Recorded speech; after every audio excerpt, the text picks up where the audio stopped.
Okay.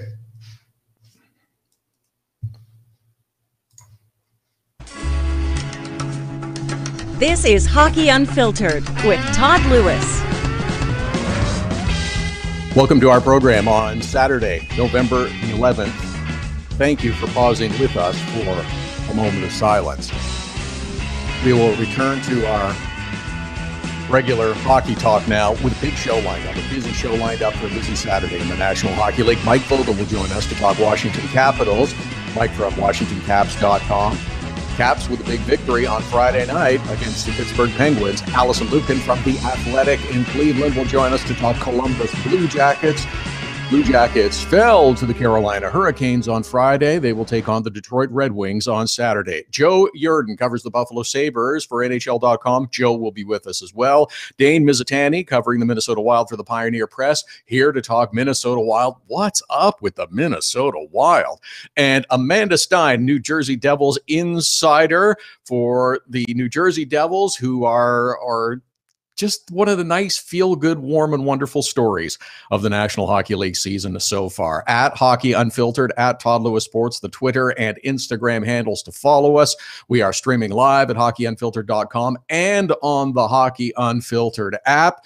Join us Saturdays and Sundays, 11 Eastern, 8 a.m. Pacific. Of course, it is Saturday, so we ask for your submissions for the Hockey Unfiltered Dog of the Day. We do it every Saturday, and we've had submissions already. People have been sending them in. Use the hashtag HU Dog of the Day. Send them to us on Twitter, on Instagram. Use the hashtag HU Dog of the Day. We will choose a winner at the end of the program. It is a busy Saturday, and we welcome you on this Veterans Day in the United States, Remembrance Day in Canada. We hope that you have also taken a moment to honor those that served, those that continue to serve, to the many that have sacrificed, to those that have sacrificed all. We also want to take a second to honor their families, because it is not just soldiers that serve, it is their families that do so as well. And to all, we say thank you.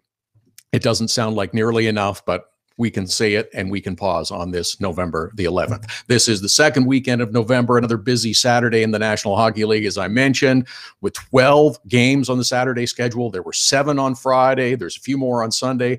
It's Hockey Hall of Fame weekend in Toronto. That is a celebration of the game as new members are inducted into the Hockey Hall of Fame. Some thoughts on that coming up a little bit later on in the program. A real great celebration. This is also the weekend of the NHL Global Series, which kicked off on Friday and concludes on Saturday. It's the Ottawa Senators and the Colorado Avalanche playing back-to-back games in Stockholm, Sweden. Another interesting and positive endeavor for the National Hockey League. Got off to a pretty interesting start. We'll get into that a little bit later as well. A question, too, are there more people talking about the playoffs and the possibility of certain teams making the playoffs or not making the playoffs earlier than ever? Seems like it's happening. Seems like it to me. More discussion, more conversation about teams that might be able to get into the postseason or, because of a slow start, might not be able to get into the postseason. We're at the quarter mark. Not quite. That'll be closer to next weekend. But we're almost at the quarter mark of the season. More people are talking about their own form of measuring stick, that they look at the standings and decide whether a team will make it or won't make it. There's all kinds of different Pythagorean theorems and algebraic equations that people are using to determine the percentage of whether a team will make it into the postseason. We're not even quite at the quarter mark yet. That'll be next weekend. Next weekend, we'll have quarterly reports on all 31 teams in the National Hockey League. But we're not quite there yet, but there's been more talk this season already about teams that look like they might be on a trajectory to make the playoffs, look like it might not happen for teams when it was expected. I guess it's nice that others have also started to see the light and understand what's happening in the NHL, and that you can't wait until U.S. Thanksgiving anymore to make a determination about whether or not your team is good enough, whether or not it's got enough scoring, whether the defense is good enough, whether the goaltending is good enough. It's too late to wait that long. Changes might need to be made beforehand. It's not impossible for teams to make the playoffs if they're on the outside and they're struggling right now. There are teams that have improved over the last week, 10 days or so, that have given glimmers of hope to what the potential is for their team and started to play more toward the level of capability we expected at the start of the season. You can trivialize the standings right now, but do so at your own peril. Everybody looks at the standings in the first couple of days of the year. Oh, yeah, okay, it's funny, it's upside down. But now you're looking at them probably on a daily basis, and you're looking at where teams are in the standings and thinking, that's a bit interesting. If you're a coach, if you're a general manager, if you're a player, you're looking at the standings, you're a little more concerned, you're a little more worried. Even if you're a passionate fan, you're looking at these standings, you're finding your favorite team and going, okay, I was a bit unnerved. Now I'm actually worried and very concerned about what might happen. Because every day that goes by in the season, we're over a month in, we're closing in on the 1/4 mark. It gets harder and harder to make up ground. And you can think, oh yeah, it's only a couple of points. It's only 4, 5, 6, 7 points, but it's also 4, 5, 6, 7 teams that you got to jump over. Am I ready to write off every team in a bad spot right now? No, of course not. That would be foolish. But I am realistic enough to see that playoff spots could become a real challenge for some teams that are on the outside looking in. They haven't played well. They haven't given me reasons for optimism that there's going to be a big point and turn into the right direction. There's teams that we expected to be better. They're in trouble. Maybe it's not enough scoring. Maybe it's special teams. Maybe it's goaltending. Maybe it's a combination of all of them. But there's teams that are also overachieving. This is also what's necessary to create excitement and drama in a National Hockey League season. Gives us reason to focus on the standings every day, to tune in and check out the games and listen and watch and pay attention. But there are a few teams that I think that are in real trouble. Some in the East and some, I think more so in the West than in the East. There are teams that I believe that are in real trouble. If they don't change quickly, get pointed in the right direction, there could be serious ramifications. Want to start at the bottom in the West and kind of move up? I don't know if they can move beyond their issues. Some of them might. In fact, I'll say likely there will be one or two that do, but there's probably one or two that don't. And then we'll be able to dissect that all season long. Start at the bottom and move up. Teams that I think are in real trouble, Edmonton Oilers. Oh, yeah, I know. They've won back-to-back games. They've had incredible performances from their top two. Here's an example, though, of a team that entered the season that had expectations. There was a level of expectation, a higher level of success after last year. And how do they handle that? That's the question I was asking about the Edmonton Oilers, among other teams in the NHL. There's an expectation for success, not just to make the playoffs, but a level of success. For a decade, the Oilers sucked. They were in a perpetual state of needing time to allow young players to grow and improve their lineup. Finally, they got it right. They put in a competent management team. They brought in a coaching staff, and they didn't fire them year after year after year. Things seemed to settle down. You didn't have former alumni in places where they didn't belong. They got their big 2 signings done over the summer with Connor McDavid and Leon Draisaitl, both getting big contracts. There's still a bunch of other things about this roster that need to be addressed. A lot of the criticism this year, other than McDavid and maybe the odd Draisaitl and Kailer Yamamoto before he was sent down, they're not fast. They were fast enough last year. Goaltending's not good enough. It's getting better. It was good enough last year. There's other questions about Edmonton. Yes, you won back-to-back games in spectacular fashion. Dramatic overtime goals, and they were brilliant to watch. They were something special. Draisaitl, McDavid, Draisaitl, they were fantastic. But you know what, Edmonton? You still got a long way to go. You're only above Arizona in the West. That's a long way to go. Minnesota Wild, there's another team that I have some concern and worry about. Maybe not as much as some others because of their injury situation. They still got Charlie Coyle out of the lineup. They still got Zach Parise out of the lineup. Those are two big pieces. And at times they had 4 of their top 6 forwards missing from the lineup. Minnesota might be able to get it moving back in the right direction. Chicago Blackhawks. Here's a team I'm worried about. For the second year in a row, Stan Bowman brought back players from the Hawks past, trying to bolster the lineup. Season ago, he was bringing back former defensemen. This year, it's Patrick Sharp, Brandon Saad. That was supposed to help solve the issues up front. If not for the tremendous play of Corey Crawford, Hawks would be in even deeper trouble. After a couple of strong games to start the year when they were shooting the lights out, they have barely been able to score since. That's a problem. The almost constant changing of line combinations. Last game, it was, Joel Quenneville's going back to the tried and true big top line. Lasted a whole period. They've got to win a bunch of games. Minnesota, Chicago, Edmonton. They've got to win a bunch of games if they're going to get back into the playoff picture. And the longer we wait, the harder it's going to get. Here's something else to watch for with these 3 teams. Not as much Minnesota, but with Edmonton and with Chicago. If they continue to be on the outside of the playoff picture, trying to scratch and claw and get their way back in, trying to win a few games in a row, get on a roll will be the cliche phrase that you'll hear going forward. We need to get on a roll. We need to get to some momentum, need to build some confidence. These are the kinds of things we're hearing now.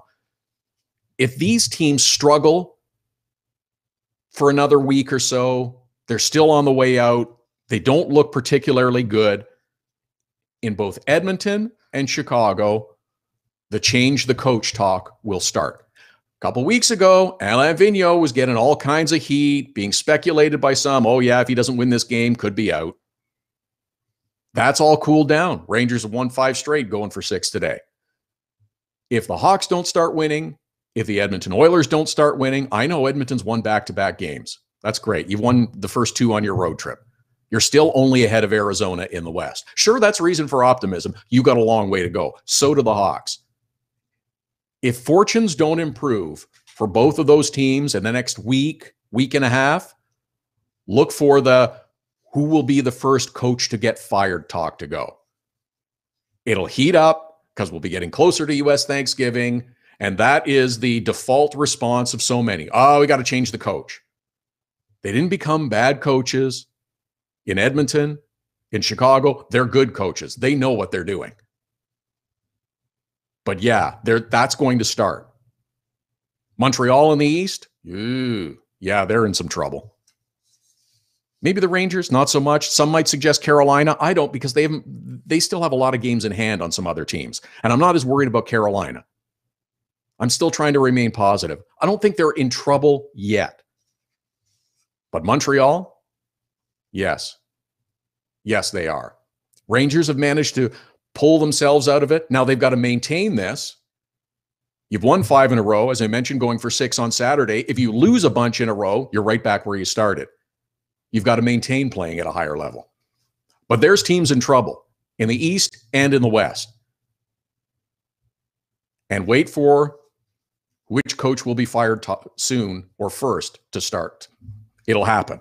At Hockey Unfiltered, at Todd Lewis Sports, the Twitter and Instagram handles. Send us your Dog of the Day nominations. Include your name, your dog's name. If there's a good story to go along with it, hashtag is HU Dog of the Day. Send them on Twitter. Send them on Instagram. You can email them if you like to. Todd at hockeyunfiltered.com. Streaming live at hockeyunfiltered.com, powered by Primetime Radio. Also streaming live on the Hockey Unfiltered app, available at the App Store. Alison Lukan will join us later on this hour. We'll talk a little Columbus Blue Jackets. A loss last night to the Carolina Hurricanes, but a chance to get back on top as they take on the Detroit Red Wings today. And in our next segment, Mike Vogel from WashingtonCaps.com. We will talk Caps, who got a big victory against the Pittsburgh Penguins on Friday night. Hockey Unfiltered with Todd Lewis. Back with more after the break.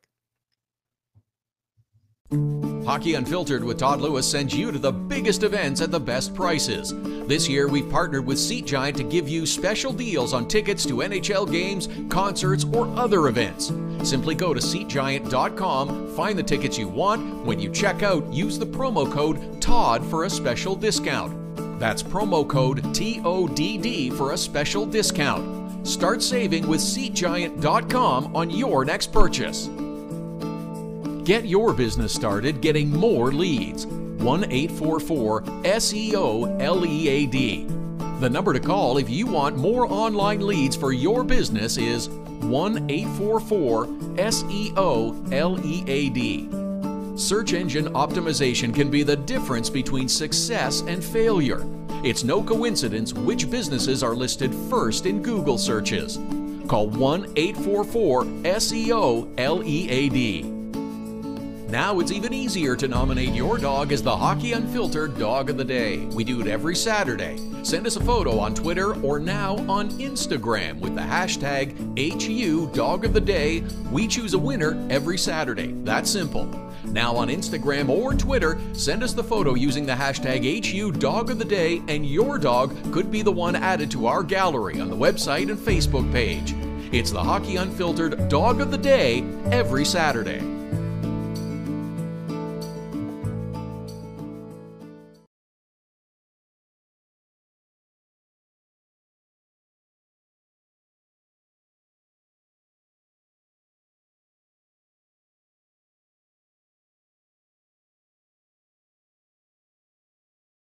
With lots to get into on a 12-game Saturday schedule. Amanda Stein later on in the program talking New Jersey Devils. Dane Mizutani to talk about the Minnesota Wild coming up. Joe Yerdon from NHL.com with the latest on the Buffalo Sabres. Alison, Lukan later on this hour to talk Columbus Blue Jackets. And happy to welcome back to the program now from WashingtonCaps.com. You can follow him on Twitter at VoguesCaps.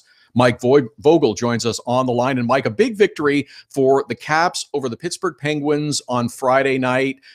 I think for some time yet, there's going to be this, which team wins this? It's which team is it more important for to get the victory because of that rivalry that has formed between these two teams over the last few seasons? There's that. I think the other thing is that really Pittsburgh and Washington have come back to the pack in the division. I think I glanced at the standings this morning, shows you that there's, I think, 5 points separating 8 teams, and there's only 2 points separating the top 7. So I would argue then that win last night was probably more important for the Caps because they're able to keep that ceiling, the Metro ceiling, as low as possible and within reach. You know, the proverbial 4-point game, and they keep the Penguins within their grasp, so to speak. But it was a big win for the Caps. They've had a really disjointed schedule early on, and this is their first actual homestand where they've got they had a game last night, and they've got Edmonton in tomorrow, the first time they've had actually consecutive home games all season. So they survived a bit of a wacky schedule. They're starting to get a little bit healthier now, and we'll see where it takes them. They've won 5 out of 7, and they were in position to pull at least a point in the 2 games that they lost. 1-1 in the third period in both. So it's easy to make the argument that right now they're playing their best hockey of the season. Since you mentioned the Caps and their health situation, let's try and get an update on some of their players and when we might be seeing them back in the lineup for the Washington Capitals, because this is something that a number of teams have had to deal with early on this season. Yeah, it sounds like Brett Connolly is really close. He's been practicing. Wouldn't surprise me to see him in the lineup maybe even as early as tomorrow. But I would probably think he'd make that trip out west. The Caps go to Nashville and Colorado this week. Tyler Graovac also very close. Matt Niskanen probably maybe just a little bit further out. He's been on the ice as well, but has been in a non-contact sweater. So he's probably a little bit further off. And then Andrei Burakovsky would still be, I would guess, a month or so away, given the original timetable we were given with him at the time of his injury. He hasn't done anything in the way of practicing or anything. He has been, the one good thing about these injuries, and obviously that's it's a relative term when I say good. Yeah. They're upper body injuries, so these guys are able to skate. They're able to keep their conditioning up. That should ease smooth their reintegration into the lineup somewhat. Mike Vogel is with us, covers the Washington Capitals. Check him out on WashingtonCaps.com. At Vogues Caps is how you follow him on Twitter. A victory over the Pens on Friday. Next up, hosting the Edmonton Oilers on Sunday. We all knew that there were going to be changes to the Washington Capitals roster this season. There's been a significant turnover for salary cap reasons, among others. It has provided opportunity, and I've kind of been watching anxiously the progress of a couple of their defensemen. Madison Bowie, Christian Juice, both have been put into the lineup. They've had good games. They've had moments where they've struggled a little bit, but pretty much what you would expect for young players that you're trying to integrate into your lineup and take on a bigger role. Yeah, I would agree, Todd. They've had a few bumps here and there, I think, overall, and they've both been in the lineup for roughly a month now. But overall, I think for the most part, they've shown the improvement that you'd like to see. They haven't been disastrous. You're not looking at these guys. Mistake. We got to get this guy out of here. They're showing you that there's some talent, there's some skill, there's some ability, there's some hockey sense, there's some assets there with which to work. Now it's a matter of getting them up to speed at this level, putting them with the right partners, managing their minutes a little bit, managing their situations. I think they're doing a good job of that, especially when you consider that, they're missing Matt Niskanen, who's arguably their best all-around two-way defenseman and a guy who eats up a lot of minutes. And that's obviously put a lot of workload stress on guys like Brooks Orpik and John Carlson, both of whom I think have handled it with great plum so far. I think Orpik's had more 20-minute games this season than he did all of last year, and for my money, he's playing some of the best hockey that he's played since he's come to DC, and I think he's been a real stabilizing force back there.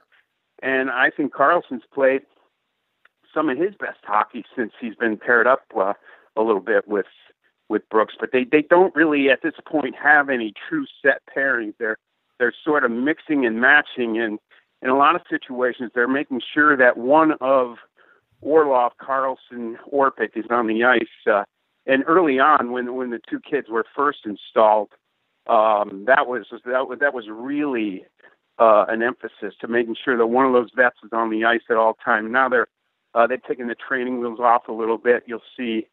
You might even look down and see the both of them on the ice. It's not very frequent, but it happens. Or they'll put them out with Taylor Chorney. And I think what we've seen recently is they used Orpik to break Bowie in, and now you're seeing a lot of Bowie with Dmitry Orlov, which leads me to believe that they might be leaning toward a Juice Niskanen pairing when Niskanen comes back, which is intriguing to me because I think that Niskanen's a guy who, in his history in Washington, has shown the ability to really make his partner better. I think he did that with Carl.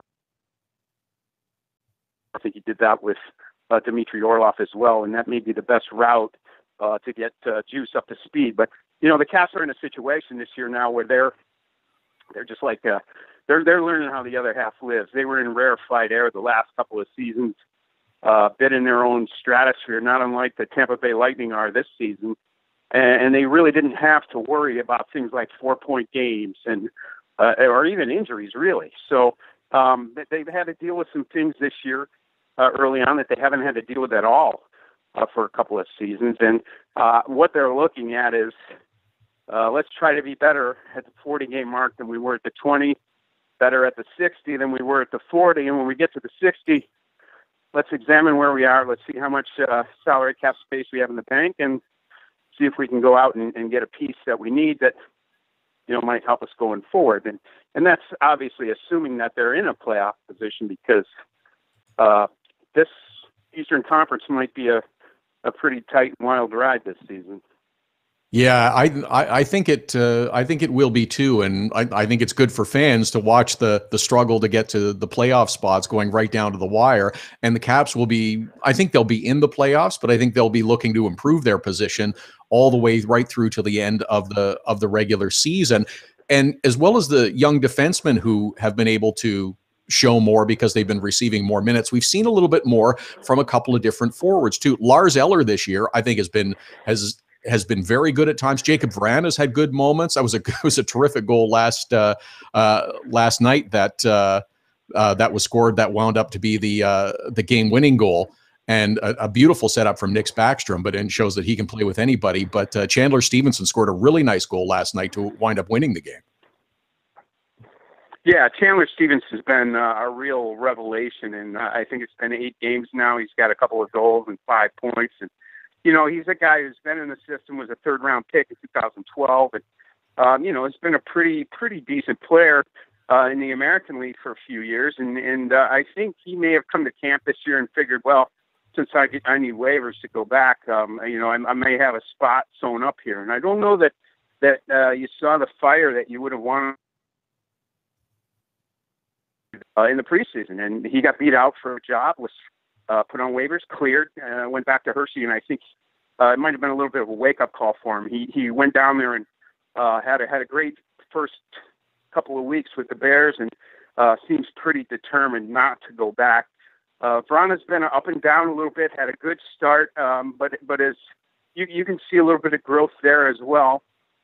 And I agree with you on Lars Eller. I think he overall start to this point, one of the most valuable forwards on the team for what he does on the PK, in the faceoff circle, and he's contributing offensively too. He's just a beast. He's a real hard guy to get the puck away from when he has it. He's been incredibly invaluable, especially recently, because there's a stretch there where the Caps weren't getting a lot from their top 6, and Lars's line was kind of carrying the team there for a few games.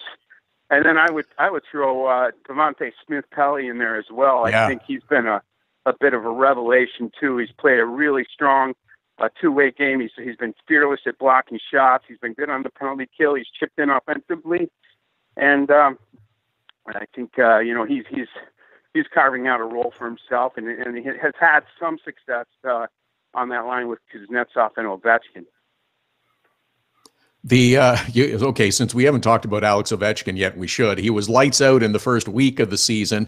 I'm pretty sure not everybody figured that he was going to keep up that pace. Still at 13 goals on the season. I'm not worried about him. He's been a streaky goal scorer for his entire career. He'll still wind up with good production by the end of the season. This is just Alex Ovechkin, a little cooler right now, but he'll be back. Yeah, I think, you can put his number somewhere between 30, 35, and probably still 50. I mean, if he's got 13 and 17 games, those numbers sort of translate to the potential of scoring 50. I think what they're pleased about more than anything is that some of those goals are coming 5-on-5. That was, if he was ever going to get back up into the 40s even, he was just flat going to have to score more 5-on-5 goals. You can't just pound the rock from that dot and expect to get the numbers up to where they've been on the power play. So I think that's the thing that's heartened him the most. And like you say, Todd, he's been a streaky scorer for his whole career, and I'm sure that's going to continue. He's going to have some droughts.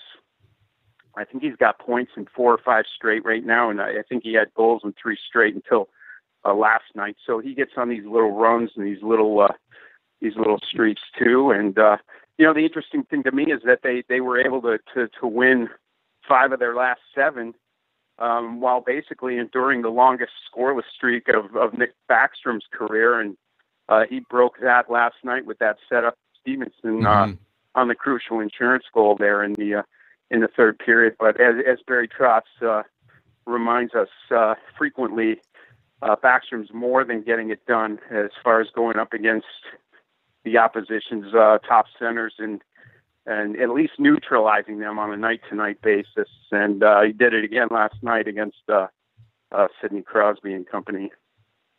Mike Vogel from WashingtonCaps.com, at VoguesCaps is how you follow him on Twitter. Great stuff, Mike. Always appreciate the time and look forward to talking Caps with you again soon. Same here, Todd. Always great talking to you. Take care. Appreciate it. Mike Vogel from WashingtonCaps.com. And yes, Alex Ovechkin's fine. And I don't think Still, even though he's getting talked about a little bit more, you hear his name talked about, there's not enough you can say about Nick Backstrom and the job he does defensively against great opponents that the Caps are facing. And also, what a setup last night on that Chandler Stevenson goal. Does it with anyone and everyone, whether it's power play, whether it's 5-on-5, a pretty terrific hockey player. And we haven't even talked about Braden Holtby yet, who got his 200th career victory on Friday against the Pittsburgh Penguins. Second fastest goaltender ever to achieve that number. Pretty spectacular. At Hockey Unfiltered, at Todd Lewis Sports are the Twitter handles to follow us. A loaded show today. Lots of guests coming up. Joe Yerdon will talk Sabres with us later on. Dane Mizutani will talk Minnesota Wild with us later on. Amanda Stein, the New Jersey Devils insider, also coming up on the program. In our next segment, more on the Columbus Blue Jackets, who suffered a loss on Friday to the Carolina Hurricanes, get back in action Saturday against the Detroit Red Wings. Alison Lukan will join us right after the break. Hockey Unfiltered with Todd Lewis. We're coming right back. The best way to get set for the busy Saturday night of hockey is with Hockey Primetime. Beginning at 5 p.m. Eastern, host Connor McKenna whips you around the league for the latest stories and info leading up to the early game starts. Plus, he'll give his own spin on the biggest stories in the National Hockey League. Hockey Primetime with Connor McKenna. Sometimes serious, sometimes a little goofy, but always interesting. Listen live at hockeyprimetime.com, 5 p.m. Eastern every Saturday. Creativity and innovation are the hallmarks of Nova Product Design. Whether it's mechanical or industrial, cutting-edge technology and a commitment to excellence make Nova Product Design the company to choose. Prototypes and beta units are a Nova Product Design specialty. Striving for revolutionary new ideas and methods keep Nova Product Design at the forefront of innovation. Visit novaproductdesign.com and learn more. Hockey Unfiltered with Todd Lewis sends you to the biggest events at the best prices. This year, we've partnered with Seat Giant to give you special deals on tickets to NHL games, concerts, or other events. Simply go to SeatGiant.com, find the tickets you want. When you check out, use the promo code TODD for a special discount. That's promo code TODD for a special discount. Start saving with SeatGiant.com on your next purchase. Being on the World Wide Web is great. Being found is the tricky part. 1-844-SEO-LEAD. Search engine optimization is the only way your business can get a leg up on the competition. 1-844-SEO-LEAD. For the necessary tools to make your business stand out in a crowded marketplace, 1-844-SEO-LEAD.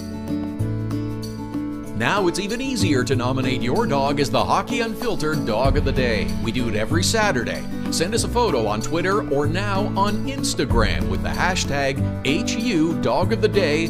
We choose a winner every Saturday. That's simple. Now on Instagram or Twitter, send us the photo using the hashtag HU Dog of the Day, and your dog could be the one added to our gallery on the website and Facebook page. It's the Hockey Unfiltered Dog of the Day every Saturday.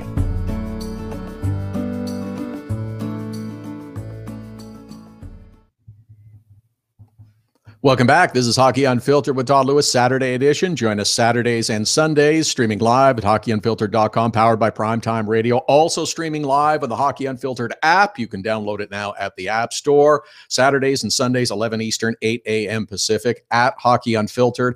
At Todd Lewis Sports, the Twitter and Instagram handles. Yes, we are accepting your nominations for the Dog of the Day. Use the hashtag HU Dog of the Day. Send us a photo, your name, dog's name, little story that goes along with it. We do it every Saturday. We pick a winner every Saturday. Lots to get into on a busy Saturday program, ahead of a busy Saturday schedule in the National Hockey League with 12 games. One of those on the schedule, Columbus Blue Jackets, Detroit Red Wings. Alison Lukan covers the Blue Jackets now for The Athletic in Cleveland. You should be following her on Twitter at Alison L.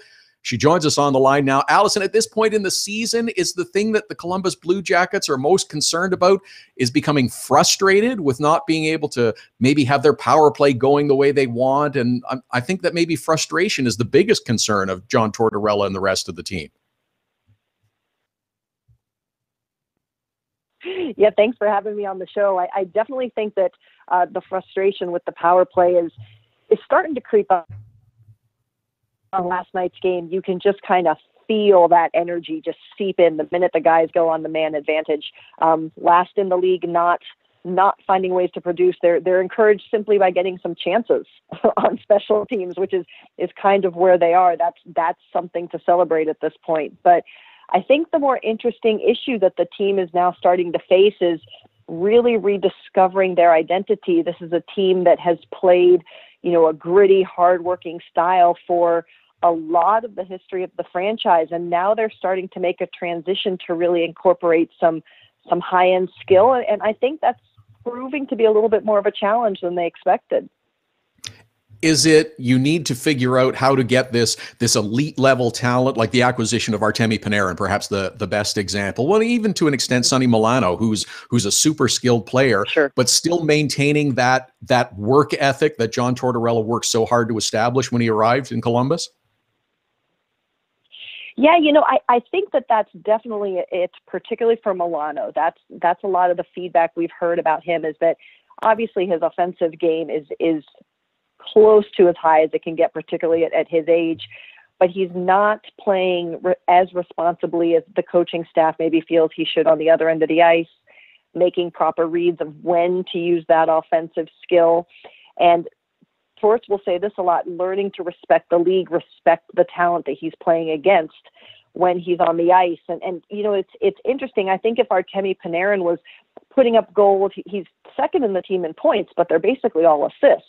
Yeah. But he's not putting the goals in the net yet. His shooting percentage, he's got the most shots on the team, and his shooting percentage is 4%. So I think if he was putting the puck in the net, it'd be easier to make that transition away from that hardworking style. And that's not on Panarin at all. He's playing well. I think it's just he's just snake bit a little bit right here, right now. But I think that's making that transition that much harder. It's harder to buy into that. It's harder to say, yes, here we go. Do you know what I'm saying? Mm-hmm. Yes, it's still they'll still, like so many teams, trying to figure themselves out a little bit in this season as we're nearing the quarter mark. It seems as though they're a bit of a work in progress. We're just talking about the Caps, who are kind of going through that same sort of thing, but there seem to be a few teams around the NHL, both East and West, that are still trying to, I hate to use this cliche, but find their identity.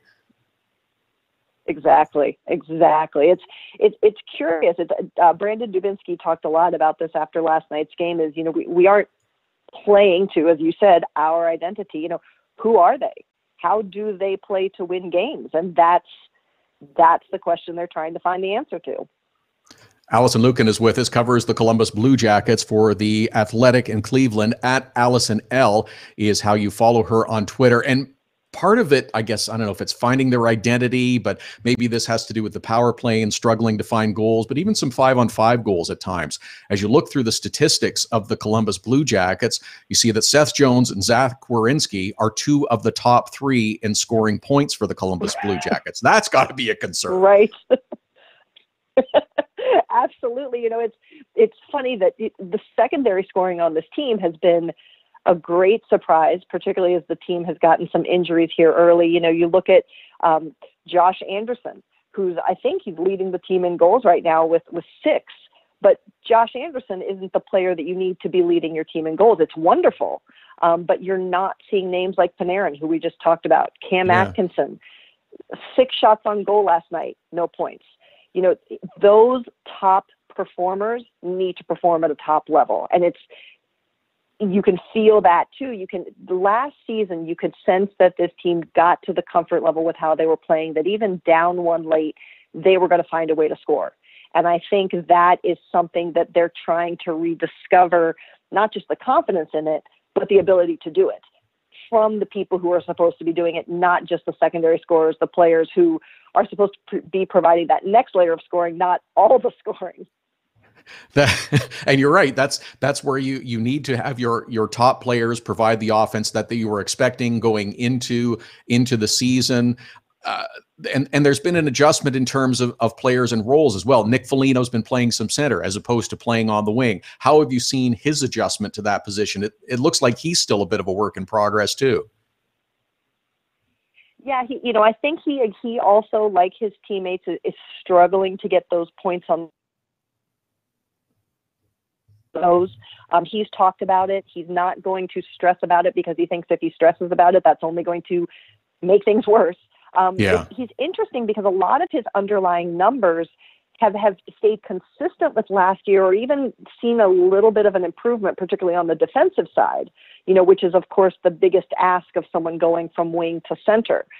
So I think the way he's playing is effective. But again, it's that finding that way to get that final conversion, drive to the net, get the dirty chances, create rebounds, do that part of the game, and that's going to get those points coming back on his stat line like they need to be. Okay, all is not doom and gloom for the Columbus Blue Jackets. There are some positives as well, and one of them is Oliver Bjorkstrand, who has been scoring some goals, which the Columbus Blue Jackets have needed, and that's a testament to the organization that they have a nice flow of young talent coming up through the organization. Absolutely, it's funny that you say it's not all doom and gloom. It's a great comment on what this organization has done, that people aren't seeing positives with the team right now. They're saying it needs to be better. It needs to be better. Yeah. 3 or 4 years ago, this would have been a great season for the Jackets. But, a guy like Oliver Bjorkstrand, who made the roster out of camp last year, then got sent back to Cleveland, came back, had a great finish to last year. To your point, to see him putting up 5 goals, 5 assists already this year, it's quiet. He's not getting but that development pipeline, we mentioned Sonny Milano, Josh Anderson, to see this youth coming up, the Jackets are, again, I believe, the youngest team in the league. So to see that youth that's been grown and developed coming in and producing, again, particularly when your top talent is still finding their way, huge asset to this organization right now. Now, another story that was, I guess it was a couple weeks ago, was the story of the letters on the jersey and who's got them, who doesn't have them, and Brandon Dubinsky no longer wearing an A on his jersey. I think too much is made of players that have an A on their jersey and those that don't. I don't think it's a big deal until one comes off. And I think Brandon Dubinsky said all the right things. I think John Tortorella said all the right things. But I'm wondering that, is this something that we're going to point to later on in the season? Yeah, it's as you said, everyone is saying all the right things. I think there's no question, as Dubinsky's game struggled particularly early. He didn't get his first goal until 14 games into the season.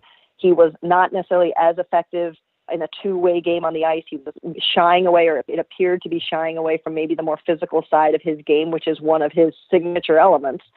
I don't know that it's going to come back to bite this organization per se, because Dubinsky is Dubinsky. He's going to be who he is, whether or not there's that letter on his sweater. I think that, I'm with you. I think at the end of the day, these things don't matter in a really big way in terms of what happens on the ice. The Jackets went how many years without a captain entirely after the Rick Nash trade.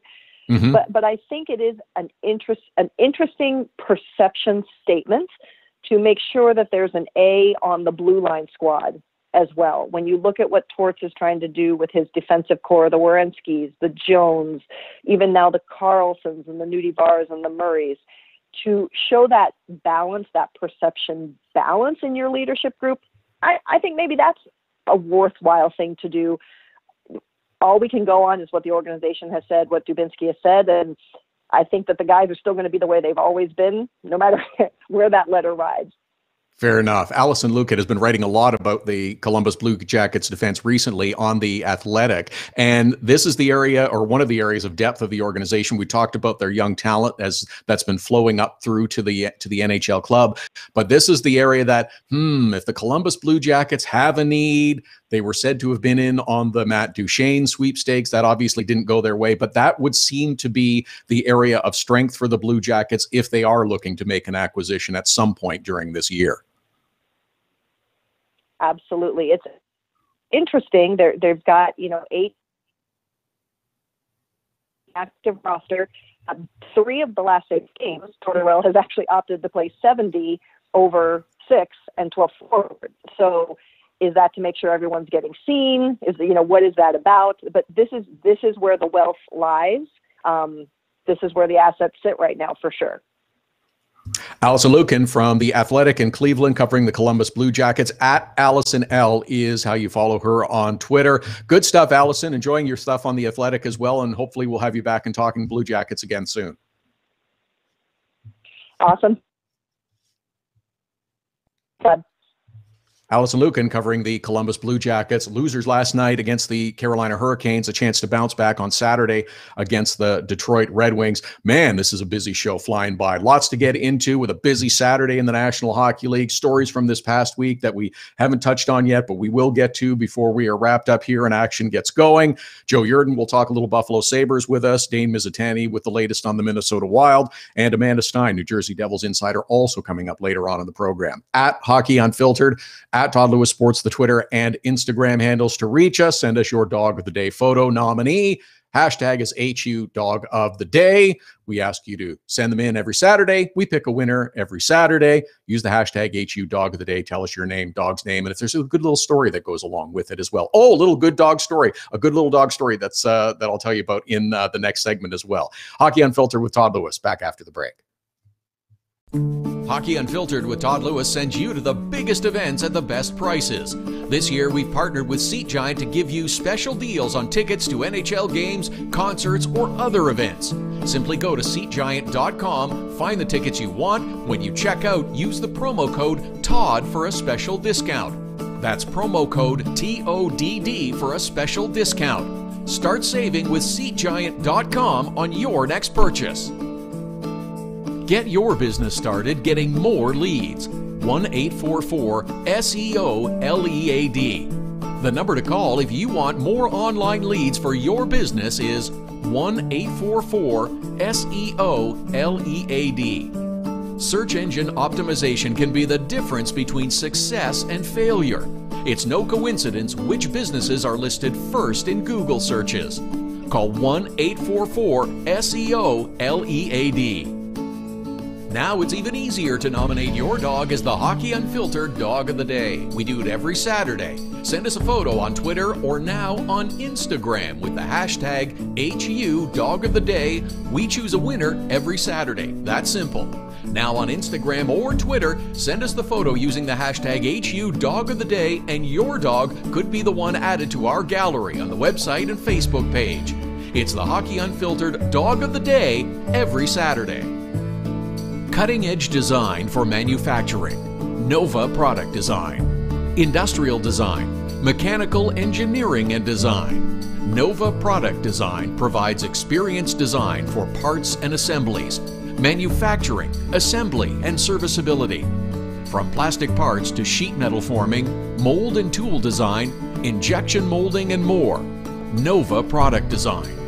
Visit novaproductdesign.com to learn more. So you had to get groceries, take your daughter to dance class, and a pipe burst in the kitchen. You missed Hockey Unfiltered with Todd Lewis. No problem. All of our shows are available as a podcast right after the show airs, so you can listen when life gets in the way of hearing us live. Subscribe through iTunes and get alerts as soon as the podcast is available, or go to our website, hockeyunfiltered.com, and listen. Plus, check out the other cool stuff, the Hockey Unfiltered with Todd Lewis podcast. Subscribe now through iTunes.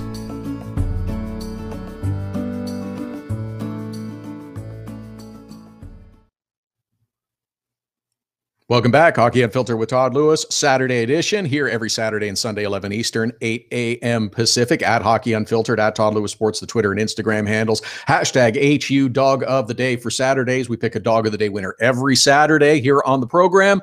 Just ask you to send us your photos on Twitter, through Instagram, and use the hashtag HU Dog of the Day. If there's a nice story of you, your dog, how you came together, we enjoy that. Tweeted out this past week something that the Winnipeg Jets were doing. They have a new security force at the Bell MTS Center where the Winnipeg Jets play their home games, and a new member of that security force was being brought in. They have a brand new puppy. Oh, yeah, he's cute too. And so, of course, they were having a Name the Puppy program. Fans were asked to choose from one of 5 options. Up until Wednesday was when the voting was completed, and the winner was announced on Friday as the NHL Centennial exhibit is visiting Winnipeg this weekend. Lenny is your winner. He's a cute puppy too. So just one of the nice stories from this past week. Lots going on in the National Hockey League. As we mentioned, it is a busy Saturday with 12 games. Oh, yeah. And the continuation of the NHL Global Series on Saturday as well. 2 games in Sweden with the Ottawa Senators and the Colorado Avalanche. There's some nice tie-ins with a lot of prominent Swedish players on both teams. The Sens, Avs also involved in that big 3-way deal earlier in the week with Matt Duchene now winding up as a member of the Senators. So he goes from the Avalanche, and his first 2 games are against his former team. That's good. It allows for more drama, more stories, part of the fun. It's good.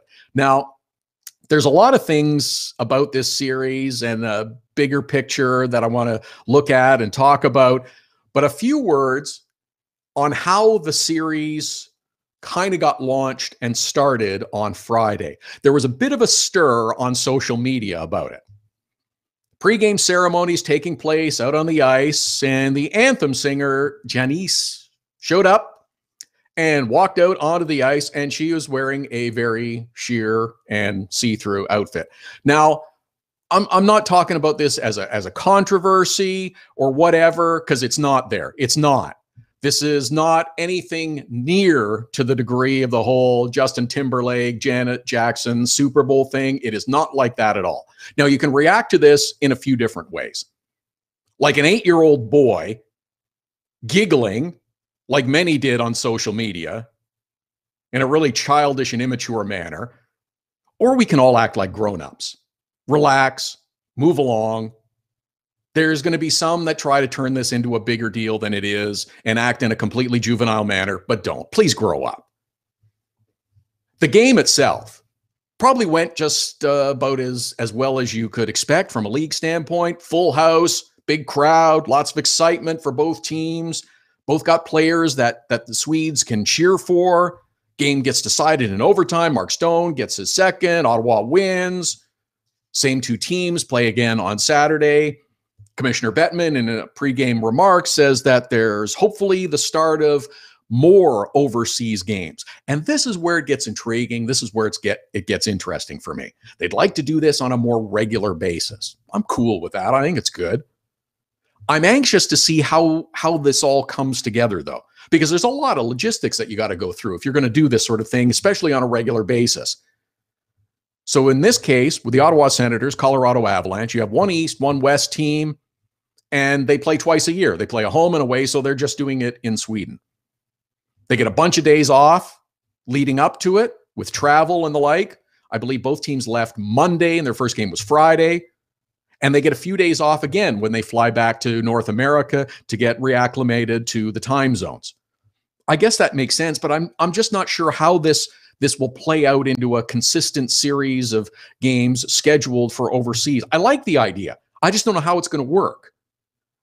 There's some that are making wild speculation and have for a long time that there should be a European division. Again, that brings up a whole bunch of other logistics that you got to deal with. There are realities of travel. 6, 7, 8-hour time zone changes.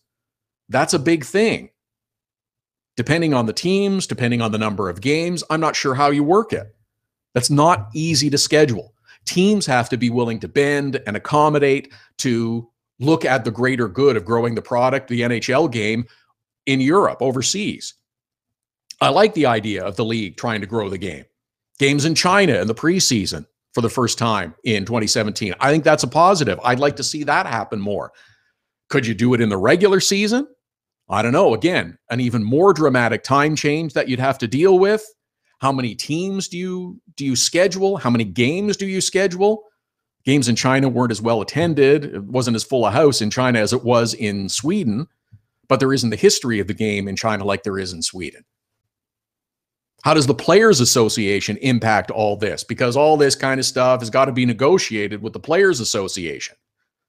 What the players get, what the benefit is, how they're going to accommodate with travel and accommodation and looking after players. I like the idea. I'm just not sure how it's going to proceed going forward. There's a lot of logistics to look after. This will, of course, also get dragged into the question of Olympic participation now. Oh, how come the NHL is not participating in the 2018 Olympic Games if they want to grow the game in Europe? You're having games in Sweden, you have games in China, but you're not participating in the Olympics. It's a bit of apples and oranges there. I also believe that this is only going to be a one-time absence from the Olympics by NHL players. It was a big card. It got played.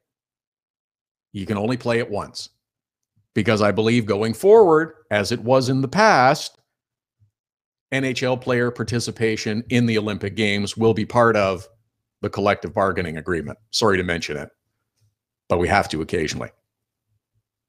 What's the long game? How is this going to play out? This is the really intriguing and interesting part for me. I don't know what the feeling is from European leagues about having the NHL come over and play games in Europe. I mean, the Swiss League and Swedish Elite League. How do they feel about NHL teams coming over and playing games in Europe? Sure seems like there's a market for it. Full house on Friday. I expect another full house on Saturday. So there's certainly a draw. Having Swedish players prominent in roles on both the Ottawa Senators and the Colorado Avalanche, I think certainly helps with the attraction. I don't know. I was reading and hearing a bit about that. There's not a ton of merchandise available for this game, and that's something that seems puzzling. Maybe there is. I haven't seen a lot of it. Maybe on site. I don't know if there is or not. But that's another thing. That's another area of growth. First time global series in Sweden. You want to capitalize, take advantage of what you can. But I like the idea of growing the game. I don't know what the logistics are involved. I'm for it. Anything to make the game bigger, to make it more popular, draw more revenue in, because that benefits everyone. The league is still super reliant on ticket revenue. If you can generate income and revenue from so many other sources, that's a positive for everyone involved. At Hockey Unfiltered, at Todd Lewis Sports, the Twitter and Instagram handles. First hour has sailed by. We got a loaded second hour with a bunch of guests. Joe Yerdon talking Buffalo Sabres. Dane Mizutani with the latest on the Minnesota Wild. Amanda Stein will join us and talk New Jersey Devils as well. A busy Saturday schedule in the National Hockey League with 12 games. A few other stories to get into as well. Haven't talked much about goaltending yet, but I'm really puzzled at all the goaltending injuries. Holy smokes. We all know about Vegas, but there's other teams that are really suffering from goaltending injuries as well. That and a whole bunch of other things on the Saturday edition. Hockey Unfiltered with Todd Lewis, back after the break. There's special savings for Hockey Unfiltered listeners with our new ticket partner, Seat Giant. And Canadian fans can also purchase in Canadian dollars. Go to SeatGiant.ca, find the tickets you're looking for. Doesn't matter if it's NHL games, concerts, or any other event. You get a special discount with the promo code TODD. That's Todd with 2 Ds. Just enter the code, get the discount, you save. That's simple. Save on your next ticket purchase with Hockey Unfiltered and Seat Giant. The best way to get set for the busy Saturday night of hockey is with Hockey Primetime. Beginning at 5 p.m. Eastern, host Connor McKenna whips you around the league for the latest stories and info leading up to the early game starts. Plus, he'll give his own spin on the biggest stories in the National Hockey League. Hockey Primetime with Connor McKenna. Sometimes serious, sometimes a little goofy, but always interesting. Listen live at hockeyprimetime.com, 5 p.m. Eastern every Saturday. Search engine optimization is the key to success for your online business.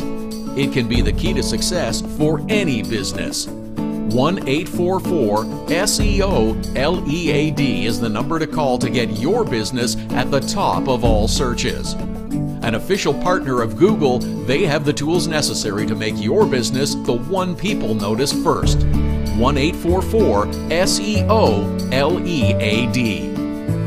Now you can nominate your dog or any dog you love as the Hockey Unfiltered Dog of the Day through Instagram. Every Saturday, Hockey Unfiltered with Todd Lewis will take your nominations for the Dog of the Day. Use the hashtag HU Dog of the Day. Send us a photo with the dog on Twitter or Instagram to nominate your dog. We choose a winner at the end of the show, and your dog will be recognized in the HU Dog of the Day gallery on our website and Facebook page. Hashtag HU Dog of the Day. Creativity and innovation are the hallmarks of Nova Product Design. Whether it's mechanical or industrial, cutting-edge technology and a commitment to excellence make Nova Product Design the company to choose. Prototypes and beta units are a Nova Product Design specialty. Striving for revolutionary new ideas and methods keep Nova Product Design at the forefront of innovation. Visit novaproductdesign.com and learn more.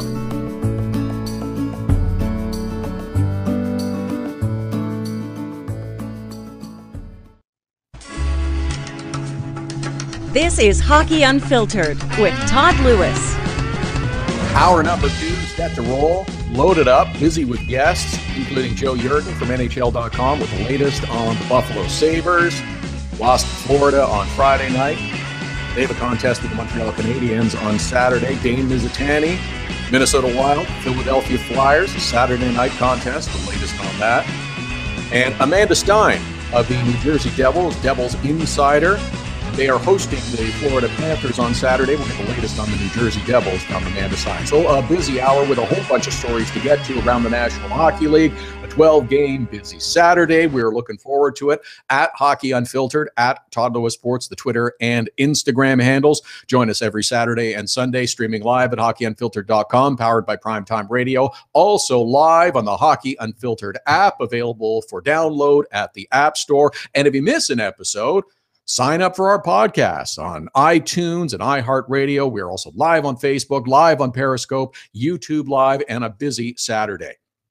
Of course, Saturday means HU Dog of the Day. That's the hashtag. Send us your tweets, your nominations through Instagram for the Hockey Unfiltered with Todd Lewis Dog of the Day. We do it every Saturday. Busy schedule. We pick a winner before the top of the hour, but a busy schedule is mentioned. It is also Hockey Hall of Fame weekend in Toronto.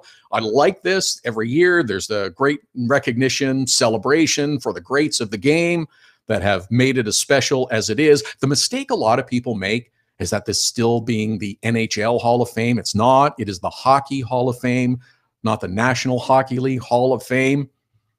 And I think that's good, too, because there are so many people outside of the National Hockey League that have had a significant and important impact on the game. So I'm pleased and happy that they're being recognized more so in recent years as well, especially in the women's game, like as part of this year's class. NHL greats, of course, Mark Recchi, Teemu Selanne, Paul Kariya, Dave Andreychuk, they are going into the Hall. Bruins owner Jeremy Jacobs is in this year, also recognizing University coach Claire Drake. And from the women's game, Danielle Goyette, tremendous hockey player from the Canadian national team for so many years. Also in the media wing, great personalities recognized. Cam Cole and the late Dave Strader recognized this year. The Maple Leafs, as part of a game on Hockey Hall of Fame weekend, always do a nice job, a nice ceremony and recognition of the Hockey Hall of Fame members that are being inducted on that weekend. Or excuse me, it's on Monday. I always call it the inducing ceremony. I know it's an induction, but I always call it the inducing ceremony because it makes me laugh. That's why I do. That's the only reason I do. It makes me laugh. So they'll be induced on Monday. But the game was Friday night. Toronto hosted Boston on Friday. They play the second half of this home-and-home series on Saturday in Boston. Usually the game is on a Saturday night. There's a nice alumni, legends, old-timers, whatever kind of game you want to call it, on Sunday. And then the Hockey Hall of Fame induction ceremony takes place Monday night at the Hall. That's usually how it goes. But this year, it's a bit different. It has been in the past, but this year it's a bit different in that the game was on a Friday night. Same ceremony. It was nice. Members of the Hockey Hall of Fame out on the ice to greet the new members that will be welcomed on Monday. Really nice. But I guess there's a scheduling thing. There's an event at Air Canada Centre tonight. It's Chris Rock is what it is. So they had the game in Toronto on Friday night. This is one of those things that you would like to see as a permanent fixture on the schedule.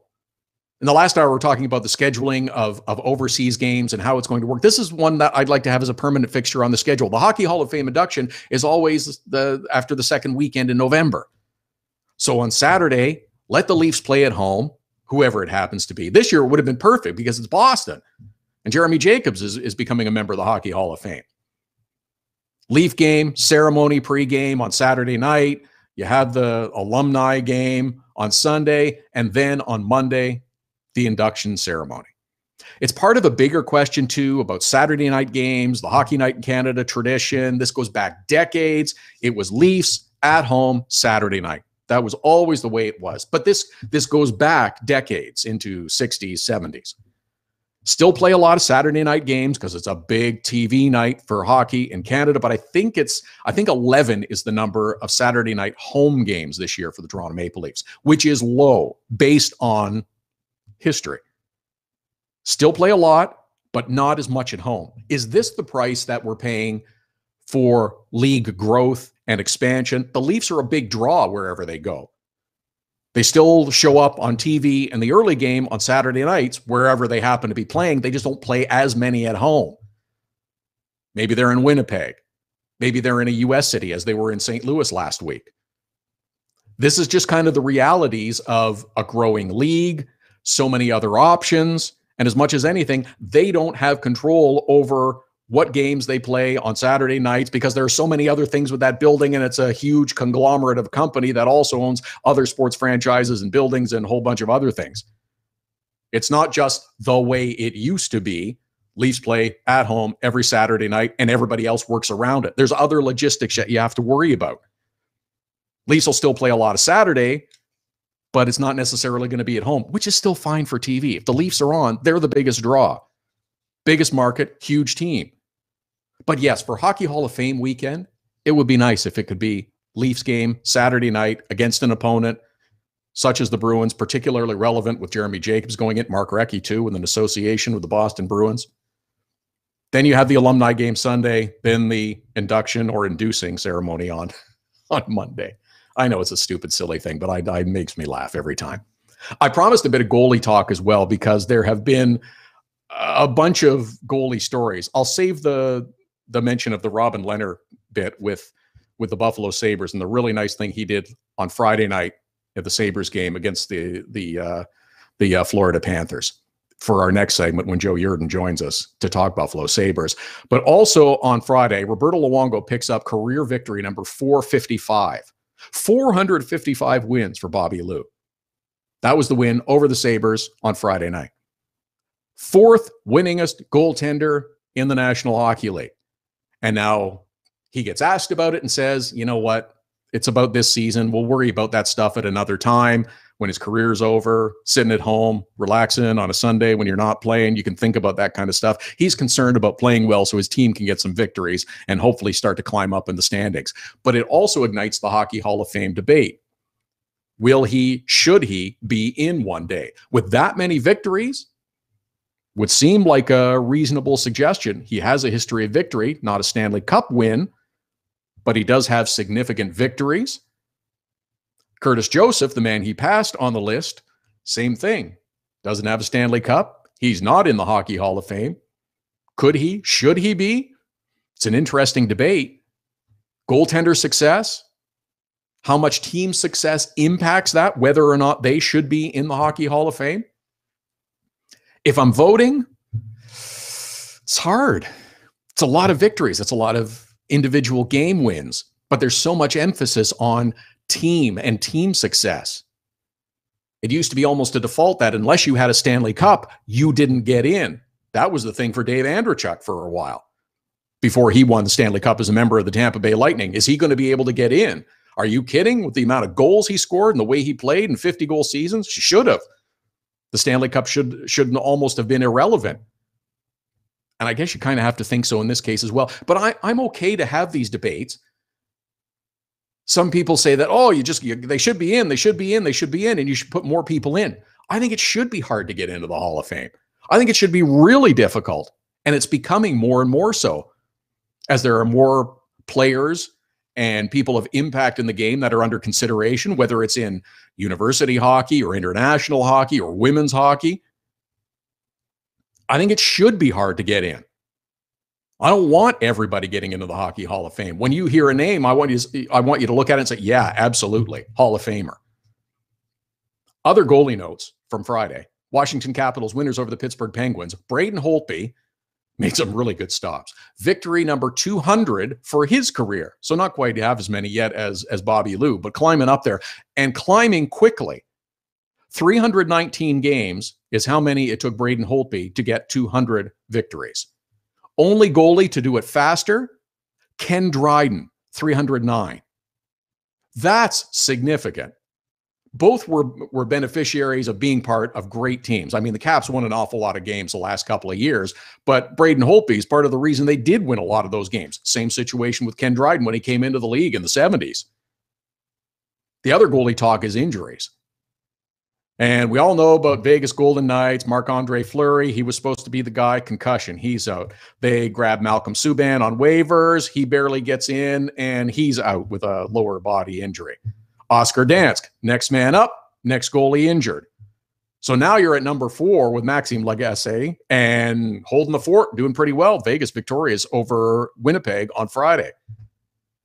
And of course, goalie injury talk. Now we move to the Montreal Canadiens again, because goaltender Carey Price is injured. He wasn't playing well at the start of the season. Neither was the Habs team as a whole, but Carey Price is injured again.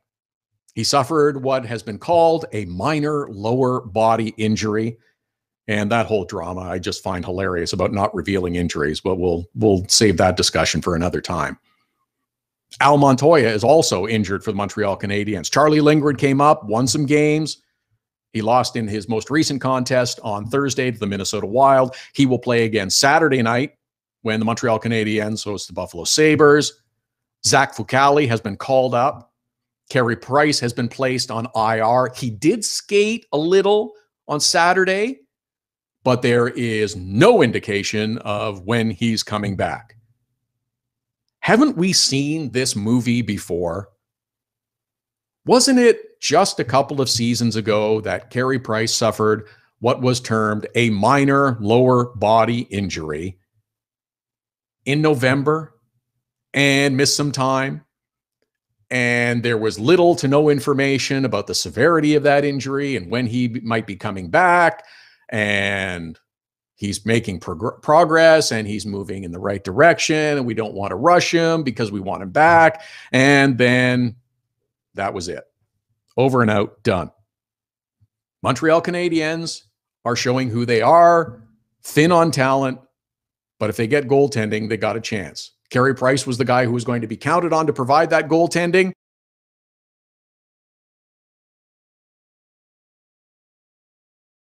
Long he spends on the sidelines, but a couple of nights ago when there was no Shea Weber and no Jonathan Drouin in the lineup, Habs didn't score any goals. You got to see how thin they were. Now, word is that both Shea Weber and Jonathan Drouin should be back in the lineup for the Buffalo Sabres on Saturday. Carey Price is, well, we'll see. I don't know. This sounds strikingly similar to what happened a few years ago. The denials have already gone up that this is not the same injury. It's not the same thing.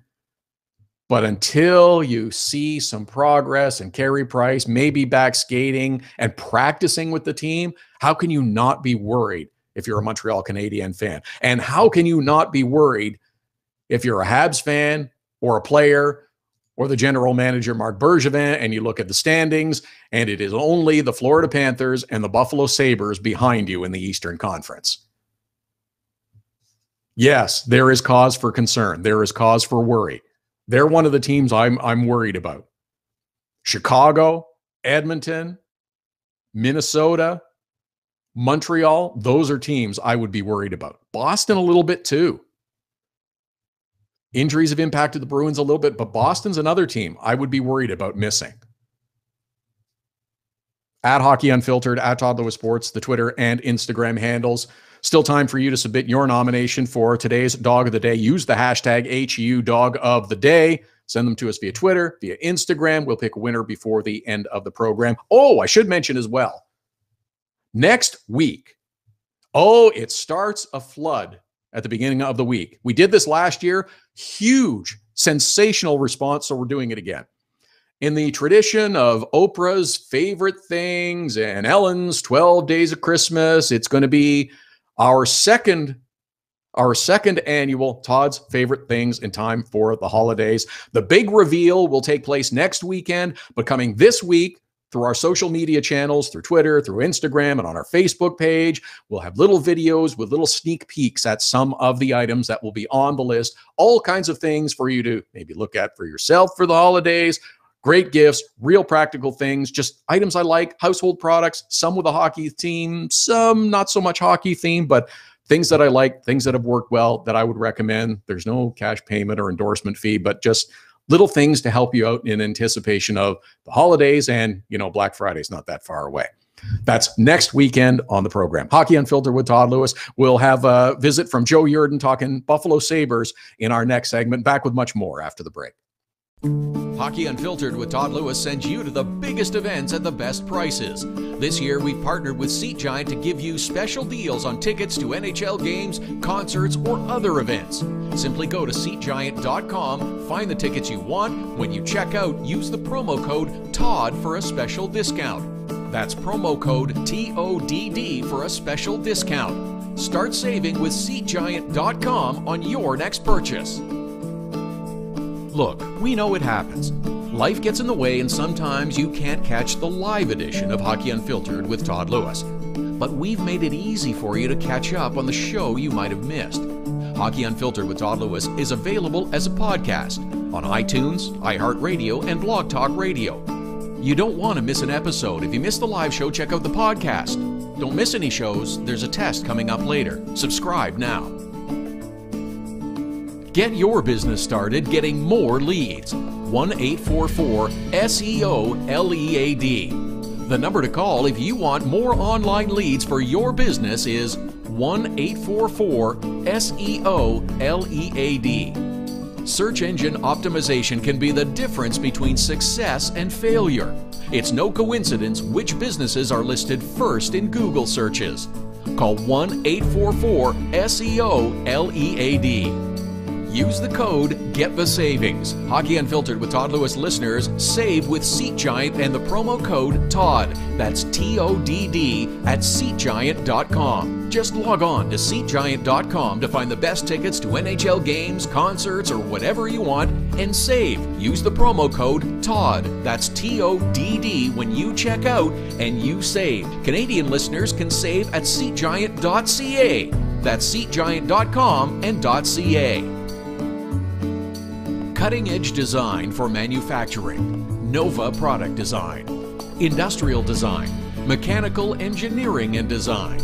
Nova Product Design provides experienced design for parts and assemblies, manufacturing, assembly, and serviceability.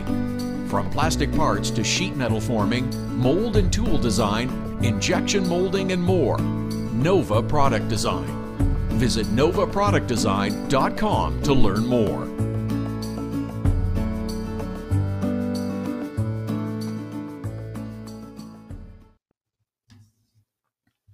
Welcome back. This is Hockey Unfiltered with Todd Lewis, Saturday edition, here every Saturday and Sunday, streaming live at hockeyunfiltered.com and on the Hockey Unfiltered app, powered by Primetime Radio, at Hockey Unfiltered, at Todd Lewis Sports, the Twitter and Instagram handles. Busy rest of the hour. Amanda Stein will join us to talk Devils. Dane Mizutani will join us to talk Minnesota Wild. And happy to welcome back our friend Joe Yerdon from NHL.com, who covers the Buffalo Sabres. At Joe Yerdon is how you follow him on Twitter, and he's with us now. The Sabres getting set for a contest against the Montreal Canadiens tonight. Hey, Joe, just before we go too far, I want to recognize the wonderful gesture by Sabres goaltender Robin Lehner last night to pay tribute to local police and fallen police officer Craig Lehner. They're not related, but Lehner wore Craig Lehner's call sign, number, and had his nameplate on the back of his jersey in the warm-up. I thought that was a really wonderful thing for Robin Lehner to do.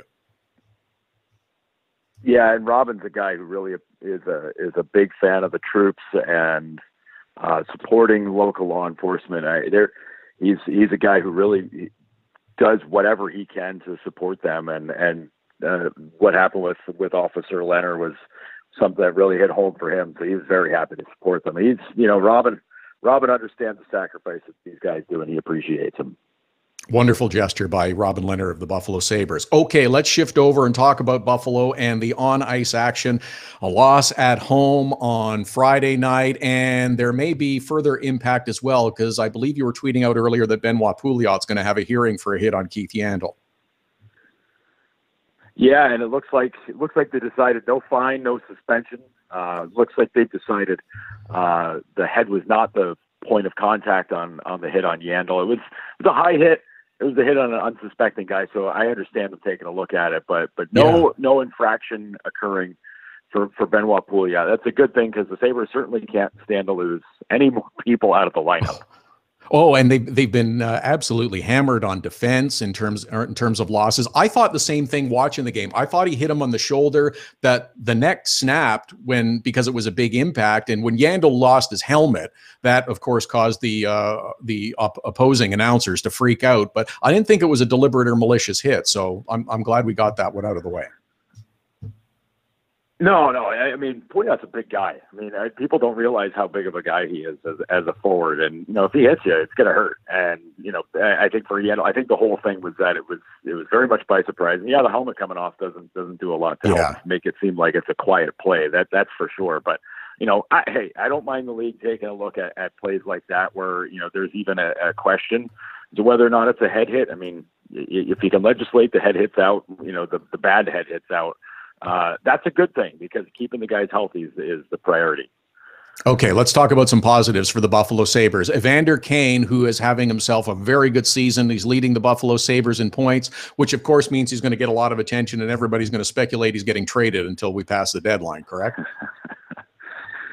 Yeah, that's the questions keep coming up. I mean, there's a point per game guy, so I mean, it's he's going to get that attention. Anybody who's an impending upcoming. I'm trying to cross up my words here. Anybody who's an impending who has a start like this, everybody's going to say like, well, when are they trading him? Especially on a team that's sitting at the bottom of the Eastern Conference. I mean, you the chips in, and I don't know. I'm in the camp where it's the same answer as a couple of weeks ago, where if you ask me if you think Evander's being traded, it's like, I honestly don't know. A guy who's that productive, how do you trade him? That's for a team that's trying to push into a playoff position and trying to become, trying to make that leap within a year or two. I don't know how you get rid of a guy who's being that productive and works so well with your premier player. That's the other part of it, is that he has developed a wonderful relationship with the other guy who's going to be relied upon for the next decade plus to lead the Buffalo Sabres forward, and Jack Eichel. Now, Jack Eichel's only got 4 goals on the season, but the goals he scored have been really good, and you can just see that he's the kind of player that you want to be on your team and be a captain one day. Some freaked out that he got cranky and snapped his stick after a loss a week or two ago. I'm okay with that. I want that fire and I want that passion from someone who hates to lose as one of my leaders. Yeah. I mean, he's a guy who absolutely hates to lose. I mean, you think back to the press conference at the end of last season where, I think a lot of people looked at that as kind of the turning point for Dan Bilesma and Tim Murray's future with the Sabres, where, Jack was just wildly upset at himself and how the team played and everything. But I mean, this guy wants to win. I mean, I think every player wants to win. I mean, I guess I get that cliche part of it, but I mean, it's such a drive and such a motivator for him, and he's so competitive. And last night might have been one of his worst games in the NHL. And it's the kind of thing where he's mad at himself. Phil Housley realizes how much he's down on, how hard he is on himself and how much. How bad he feels about, having a bad game like that. But those are the kinds of things that motivate a player like that. You have a bad game, you see the low, and you realize how much it affected your team. You say, all right, never again, not doing it that way ever again. And I think tonight, if Montreal is not careful, might have a very big handful on their hands with Jack and with Evander and that top line getting back out there. I'm good with that. I'm good with that. Joe Yerdon is our guest from NHL.com. He covers the Buffalo Sabres. At Joe Yerdon is how you follow him on Twitter. Now, a few other players I want to talk about on the Sabres roster. Jason Pominville is one who has provided goal scoring. I think has been a pleasant surprise to a few people with his return to Buffalo for round number 2. Yeah, and you know what? He's one of those calming influence type guys where, he's got such an even keel demeanor, and he's one of maybe the nicest people I've ever encountered in covering the NHL. I mean, he's just a prince of a guy. But you plugged him in on that line. And I don't know that a lot of people expected that he was going to be playing alongside Jack and Evander when the season started. I think everybody was anticipating they were going to keep the band together, Kane, Eichel, and Reinhart. And then, when Phil Housley said, well, we're going to put Reinhart back at center, we're going to put Pominville on the top line. A lot of people were wondering, well, geez, should a 34-year-old guy be on the top line with these two young guns? Turns out that's the right move because they're one of the best lines in the NHL. So, maybe Phil Housley kind of knows what he's doing when it comes to putting guys who can score goals together. But I think for Jason, it's been a case where he's been very opportunistic and, being able to be in the right spots for when, Jack is getting surrounded by three players or Vander's getting double teamed. Jason just knows where those empty spaces are going to be. And it's just a matter of, being there when the rebounds come off the goalies or just being in the right spot for the passes. When a new coach comes into an NHL team, the way Phil Housley did, when there's big change and there's a few players that turn over on the roster, as it does every year, there's a time of adjustment through training camp, through the early part of the season. Have the Sabres adjusted to Phil Housley and understanding what he wants, and are they delivering on a more consistent basis now?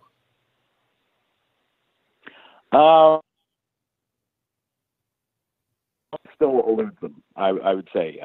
They go from playing a great game against the Capitals on Tuesday, where the defense as a whole, forwards and defensemen played maybe the best game of the season, and Robin Leonard didn't have to play on stand on his head to win a game for him, and it was a great game. And then last night against Florida was the exact opposite of that. The forwards didn't help the defensemen out. Defensemen got caught running around in their own end, and it ends up being a 4-1 loss. But I think this is the sort of thing where the adjustment takes time. I mean, the opening night of the season, there were 10 new players in the Sabres lineup compared to last season. I mean, that already is a monstrous amount of turnover. And then when you consider all the defensive injuries and how that part of the lineup has been turned over constantly because guys are getting banged up or guys have been out since the preseason, that makes it very difficult to really have everybody get their bearings and to get on the same page because things are always changing. The forward unit has at least been pretty consistent the last couple of weeks, but the defensive pairings, it's just, when you lose guys for a few games here and there and you're changing things around because you have to, that makes the job a lot tougher because I think a lot of what Phil Housley wants to do is driven by what the defense can do to jump into the play and how guys cover for those other players. And it's been difficult. It's been a very bumpy road to start. And, you feel bad for Phil because it's, you see what he wants to do, and the nights when it works, it looks like it's going to work real well. But it's so hard to get it together when you're losing a Ristolainen or you lose a Beaulieu, you don't have Bogosian. You have all these guys out, and it's just tough. Speaking of guys out, when might we expect Rasmus Ristolainen and or Zach Bogosian back? Because that would be a big help for the Sabres. Well, Ristolainen, the other day, Phil Housley said he's a week-to-week situation with his injury, so that's not an ideal thing to have happen. And with Zach Bogosian, he's skating. His gear is in the locker room. He's got a stall. So I would say within the next week or two, maybe we'll see him back. We haven't gotten that intent, he'll be practicing soon. Warning yet from Phil Housley because when he says that, guy's probably going to be on the ice within a day and then maybe back in lineup within a few days. But I would say if you're gonna spin guys back out there, I'd say Bogosian first, then Ristolainen to follow. I have a funny feeling we might see Josh Georges back in the lineup tonight. And we saw Nathan Beaulieu get back in last night against Florida. I thought he looked very good. So those are little positives, little morsels of positive news for the Sabres as they go along. They'll take him. Joe Yerdon from NHL.com covering the Buffalo Sabres, at Joe Yerdon to follow him on Twitter. Joe, thanks for this as always. Enjoy the conversation and look forward to doing it again with you soon. Thanks, pal. Hey, you got it, Todd. Take care, man. Thanks, Joe Yerdon from NHL.com. Boy, that would be a big help. Nathan Beaulieu, boy, that could be an interesting matchup tonight, going back against his former team, Montreal Canadiens, traded to Buffalo. Could be interesting. At Hockey Unfiltered, at Todd Lewis Sports, the Twitter and Instagram handles to reach us. Last call for the HU Dog of the Day. That's the hashtag to use. Send them via Twitter, send them via Instagram. Your nomination for the Hockey Unfiltered Dog of the Day. We do it every Saturday. We'll pick a winner before the hour is out. Also joining us before the top of the hour, Amanda Stein, New Jersey Devils insider. And in the next segment, Dane Mizutani from the Pioneer Press covering the Minnesota Wild and Philly this evening. Hockey Unfiltered with Todd Lewis back after the break. So you had to get groceries, take your daughter to dance class, and a pipe burst in the kitchen, you missed Hockey Unfiltered with Todd Lewis. No problem. All of our shows are available as a podcast right after the show airs, so you can listen when life gets in the way of hearing us live. Subscribe through iTunes and get alerts as soon as the podcast is available, or go to our website, hockeyunfiltered.com, and listen. Plus, check out the other cool stuff, the Hockey Unfiltered with Todd Lewis podcast. Subscribe now through iTunes. Get your business started getting more leads. 1-844-SEO-LEAD. The number to call if you want more online leads for your business is 1-844-SEO-LEAD. Search engine optimization can be the difference between success and failure. It's no coincidence which businesses are listed first in Google searches. Call 1-844-SEO-LEAD. Hockey Unfiltered with Todd Lewis sends you to the biggest events at the best prices. This year, we've partnered with Seat Giant to give you special deals on tickets to NHL games, concerts, or other events. Simply go to SeatGiant.com, find the tickets you want. When you check out, use the promo code TODD for a special discount. That's promo code TODD for a special discount. Start saving with SeatGiant.com on your next purchase. Nova Product Design is designed for manufacturing. Nova Product Design can get the job done with mechanical and industrial design. Nova Product Design is also fully functional for laser cutting, water jet cutting, plating, coatings, and more. Nova Product Design, innovative design and the latest technologies. Nova Product Design can design, build, and test any required types of prototypes and beta units. Visit novaproductdesign.com. We're looking for your Hockey Unfiltered Dog of the Day nominations every Saturday. Now you can send them through Instagram. Use the hashtag HU Dog of the Day, send us a photo of your dog on Twitter or Instagram to nominate them as the HU Dog of the Day. Include your name, the dog's name, and any other cool details you want. We choose a winner and add them to the Dog of the Day gallery on our website and Facebook page. It's the Hockey Unfiltered Dog of the Day every Saturday. Hashtag HU Dog of the Day.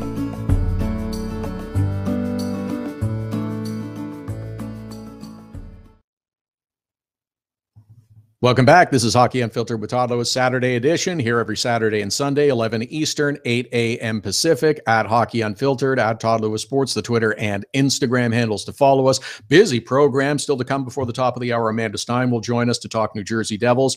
At the moment, we are pleased to welcome back to the program from the Pioneer Press, covering the Minnesota Wild, Dane Mizutani. You can follow him on Twitter, at Dane Mizutani. And Dane, the Minnesota Wild had a nice shutout victory on Thursday. Is that something that they can build off, a victory against the Montreal Canadiens as they head into a tough contest on Saturday against Philadelphia? Yeah, I certainly hope. I think they certainly hope so. With what they've been able to do the last two games, I think is more accustomed to what this team is used to playing and how they're used to playing. That Toronto game against the Maple Leafs, they lose that game, but I think they outplayed the Maple Leafs in that game. And that was kind of the message Bruce Boudreau kind of had to his team, is if we stay the course, this thing's going to turn around. And I think you saw that a couple nights ago in Montreal. Devin Dubnyk was sharp on his game again, and then Jason Zucker, who's been as hot as anyone in the league over the last week or so, nets a hat trick, and that they get back in the winning column. So they're certainly hoping to build on that tonight against Philadelphia, but no easy task with that top line of Claude Giroux and Sean Couturier, and they might be one of the best top lines in the league. So the Wild will certainly have their hands full. Now, you mentioned Bruce Boudreau being positive after the game against the Leafs. This was a switch in direction from the embarrassing and kind of being very critical about his team. Did outsiders make more of a big deal about that than they should have? I know some were really critical, saying, "Oh, he shouldn't be talking like that in the media because that's ripping his team, and it's not what you should be doing. You should keep that talk in the dressing room." I don't think that Bruce Boudreau says anything outside the dressing room that he's not comfortable with saying inside the dressing room. I think that was completely overblown, and people made way too big a deal about that. Well, you're spot on. I mean, what he tells his team, he'll tell us. Boston game, he ripped them because they were terrible. They basically didn't play hockey for 2 periods. And he said that after the game. This is one of the worst 2 periods he's ever seen in his career, and he's been around for a really long time. But the same thing goes. I mean, after that Toronto game, I think a lot of people were ready to rip the Wild because, again, and maybe this thing's going sideways early. But Bruce Boudreau liked his teams after, and he told them that, and he told us that. So he's just going to tell it how it is. That's kind of how he's always been. And granted, I've only worked with him for about 1.5 years, but he certainly doesn't sugarcoat. And I don't think he plays the mind games. It's just whatever's on his mind and however he's feeling, he's going to let them know, for better or worse. And I think that's something they needed to hear after that Toronto game, though. I think they did play with. You don't get the results. But if he were to come out and rip them publicly, when probably I think a lot of people would agree in Toronto that they outplayed them, that's where you kind of run the risk of playing those mind games and losing your team and things of that nature. So I think he played that card well. But like I said, I don't think he's playing any games. I think he's really just approaching it how he always does. Yeah, maybe the best way to put it is he treats people like adults, and the way some people act is like children sometimes is the way it comes across to me. Dane Mizutani is our guest from the Pioneer Press, talking Minnesota Wild and Philadelphia this evening in a tough contest for the Minnesota Wild. So you mentioned dealing with the top line of the Philadelphia Flyers. Is there any indication of how the Wild are going to try to slow down that Claude Giroux, Jake Voracek, and Sean Couturier line that has been so potent for the Flyers early on this season? We talked about that with Bruce Boudreau earlier today, and he said they just have to be quick to check.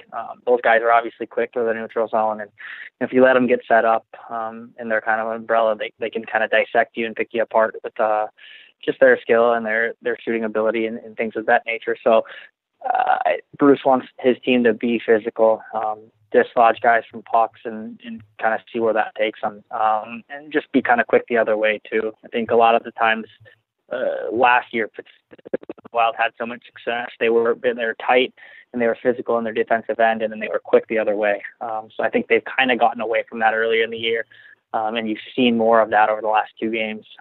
So I think that's kind of how they plan on combating that tonight.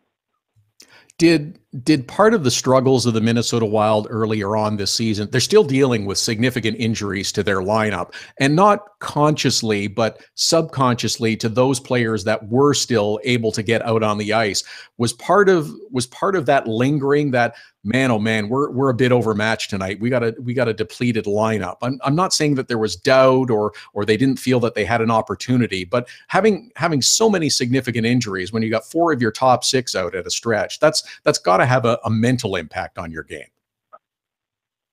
Yeah, I'm not sure if they're looking at it that way.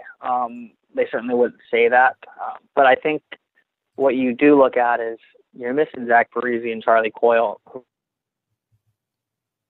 top 6 guys for this team, which in turn means that other guys get elevated and have to play basically out of their role, which they would normally play. I mean, you look at it, a guy like Marcus Foligno, he's a great physical player, but he's probably not a top line winger, and he's been forced into that role countless times this season. Same goes with Tyler Ennis, a speedy guy with some creativity, but probably better suited in a bottom 6 role. And that's something where you're seeing that constantly throughout the lineup. Luke Cunnin, their rookie out of Wisconsin, who they're really high on, and they want to play a lot of minutes, but he's playing first line right wing some of these games. So I think it just throughout the lineup in terms of guys playing positions maybe they wouldn't normally play if the Wild were at full strength. Now eventually, I guess the positive side of that for the Wild is those players are going to come back eventually, and then you think the experience those other guys have gotten playing up in the lineup, once they slide back into their regular role, that could be that. So I think they're just trying to tread water right now until they get their full lineup back. As a lot of teams are going through this injury bug here early in the season. Yeah, one of those guys that really did help out early on when they were going through all those injuries is Chris Stewart, who got 6 goals in the early going. Good for him. It almost looks like he could have had a few more in recent games as well. Yeah, he's playing well. He's kind of tapered off a little bit, and I think everyone, including himself, kind of thought that was going to happen after the hot start he had. I remember just talking to him after some games, and he basically said, "I don't know what's going on. I've never scored at this rate." So I think he knew that was a little bit ahead of the pace that he's normally going to be at. But the Wild don't need this guy to go out there and score 30 goals. What Chris Stewart needs to be is a physical guy who takes advantage of his offensive opportunities here and there. And he hasn't done that as of late, but he's had chances. So if he keeps continuing to stay the course, I think you'll see some of those goals start to fall. But with a guy like him, the biggest thing he brings is his locker room presence. I don't think there's a guy on that team that's more loved than Chris Stewart. And I think that says a lot. Just brings a lot of positive energy, which is something I think the team kind of needs, especially early on when maybe they're a little further down in the standings than they would have hoped. Those goals coming in bunches from Jason Zucker also doesn't hurt the Minnesota Wild. No, yeah, I think he has all 5 of the goals in the last 2 games. So he's playing very, very well right now. He's someone who I think has had kind of this goal scoring potential, or at least from him. He's never kind of fully actualized that potential, and maybe you're starting to see it this year. But Bruce Boudreau had a message to him today: "I'll never be satisfied." Jason Zucker is a guy who's probably on pace to score in the upwards of 40 goals this year. And obviously he's probably not going to continue this pace he's on right now. But Bruce doesn't want him to be satisfied with the hat trick last game. He wants him to continue to put the foot on the gas, keep the foot on the gas, and keep this thing rolling. Because if he's scoring at this rate and playing how he plays and using his speed to get away from guys, this team becomes that much more dangerous. And I think Bruce Boudreau knows that. I think Jason Zucker knows that, and I think the rest of his teammates know that. The one more player I just want to ask you about before I let you go, Dane, is Joel Eriksson Ek, who doesn't have big point totals yet, but you can see that he's a player that the Minnesota Wild like, and understandably so. And he's going to have a significant role on this team in years going forward, it looks like. Yeah, I think so. And I think right now, maybe he's kind of in his head a little bit. He hasn't had, the numbers success that he, and maybe I don't think the team would have wanted to this point. But he's playing pretty well in his role. Certainly thinks he can improve. But I think you hit the nail on the head when you said he's going to be a big part of this team moving forward. So he's going to have to kind of snap out of this early funk. By no means is he struggling, I don't think. He's just been kind of invisible some games.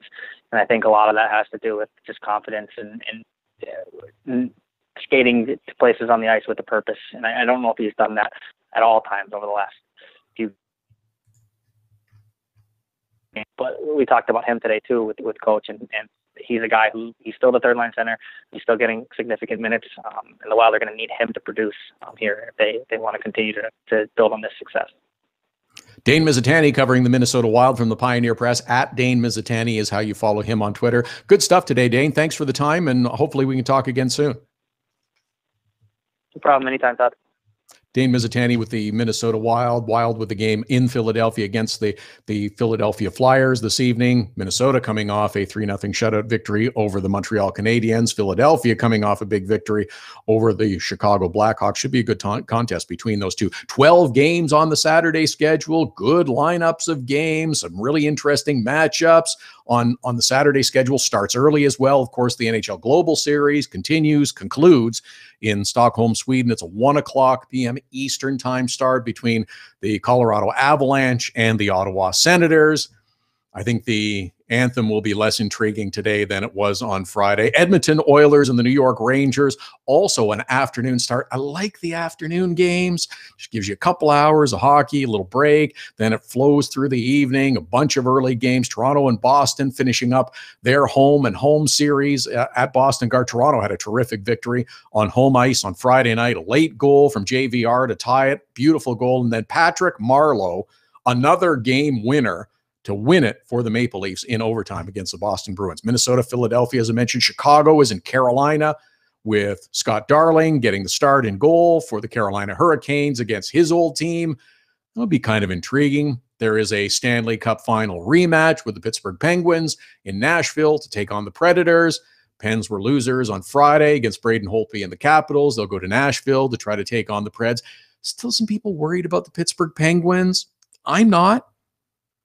I'm not. I think they're fine. Is tonight going to be the night they get a victory in the second half of a back-to-back? I don't know. That's a tough test, playing in Washington, then playing in Nashville. If they don't, doesn't matter. I don't expect it to be another blowout. I think we've moved past that. I think their goaltending's in a much better spot now. I think they'll be okay. A couple of good late games as well. Winnipeg and Arizona. Winnipeg Jets lost in Vegas on Friday. Will they find their way in the desert?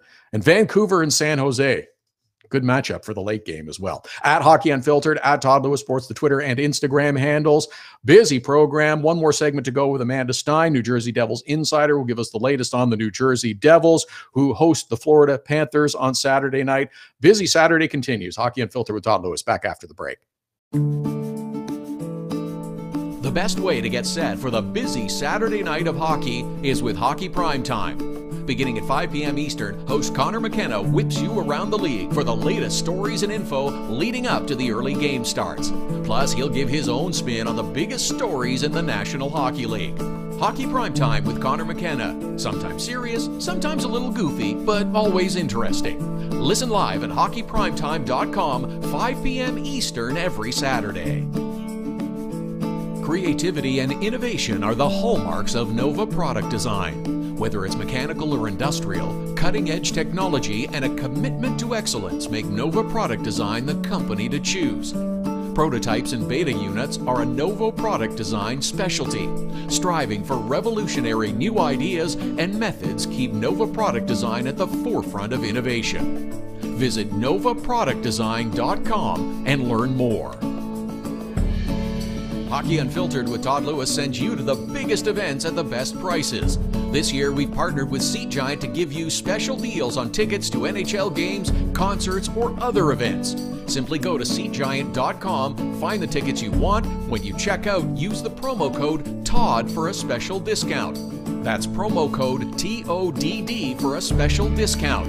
Start saving with SeatGiant.com on your next purchase.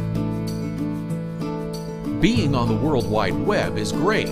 Being found is the tricky part. 1-844-SEO-LEAD. Search engine optimization is the only way your business can get a leg up on the competition. 1-844-SEO-LEAD. For the necessary tools to make your business stand out in a crowded marketplace, 1-844-SEO-LEAD. Now it's even easier to nominate your dog as the Hockey Unfiltered Dog of the Day. We do it every Saturday. Send us a photo on Twitter or now on Instagram with the hashtag HU Dog of the Day. We choose a winner every Saturday. That's simple. Now on Instagram or Twitter, send us the photo using the hashtag HU Dog of the Day, and your dog could be the one added to our gallery on the website and Facebook page. It's the Hockey Unfiltered Dog of the Day every Saturday.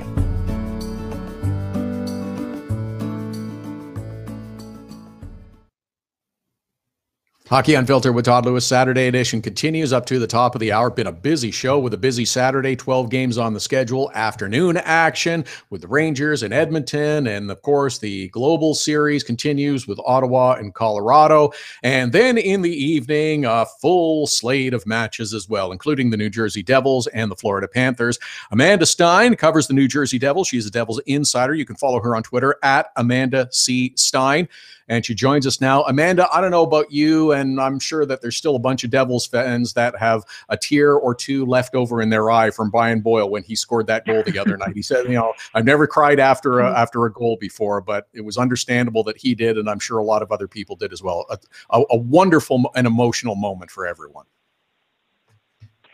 It was awesome to see that happen, and especially that it happened on home ice in front of his home crowd.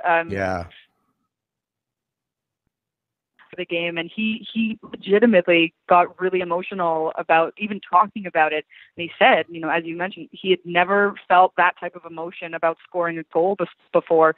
And when you consider everything that he's been through, with being diagnosed with leukemia and then trying to come back in time to be able to play for the home opener, which didn't end up happening, and then coming back just a couple games ago on their long road trip, and finally, being able to contribute the way that he wants to be able to contribute to this team. It was a remarkable moment, and the crowd it, acknowledging that moment. It was probably one of the best moments I've been a part of as a reporter, and I've been doing this for 7.5 years now. So it was definitely one of the most emotional ones for me too. Yeah. Now, unfortunately for the Devils, it was a great goal in overtime that the Edmonton Oilers scored, and they wound up losing the game. But now refocus, get back on track for a game against the Florida Panthers tonight. A game that is certainly a winnable game, we'll say, for the New Jersey Devils to maintain this high level of success that they have achieved so far early on in this season. And I guess the best thing is that we can see and hope for more of the same from the Devils. Yeah, I think you're absolutely right about that. The one thing that they've talked about this morning, I just got finished in the locker room, was that they want to be able to maintain what they had at the beginning of the season and refocus to what they were the way they were playing at the beginning of the season. Maybe in their last couple games where they've gone winless in 4, they've gotten away from that a little bit. And one of the things that happened today in practice or at morning skate was Coach John Hines stopped the practice at one point and said, pucks to the net. I want to see pucks to the net. And that's really, especially on the power play, that's really what they're preaching this time around. Their power play hasn't been good the last 4 games when they've gone winless. So just the little intricacies of the hockey game are what need to be managed in order to get back in that win column. And here's the perfect opportunity. You're talking about a Florida Panthers team. Yes, they won their last game, but that was last night. So they're going to be on a bit of a tired leg kind of situation, whereas New Jersey had the day off yesterday, so completely away from the ice. So this is a perfect opportunity to set the tone against the young Florida Panthers team and get back to the identity that they've been building over the last couple of weeks. I like that by Coach Hines stopping and just that little reminder. Sometimes a small thing at practice is just what the team needs, just to pay attention. It's a little thing, but it's just, if it's something that you're not doing, drawing attention to it right away and refocusing the team. Yeah, I think it's perfect. And it's really what has been the problem on their power play specifically, is they've been looking for what Andy Green called the sexy play, as opposed to just getting the puck on the net and hoping for the best and, getting in that dirty rebound. But it was kind of neat to see. He literally stopped everything, said, hello, I'm over here, and this is what needs to happen. And then, I didn't quite use those words, but really focusing the attention on that. And then afterwards talking to the players, they, said the exact same thing to me whenever I asked them about the power play and what needs to be done. So the message is there now.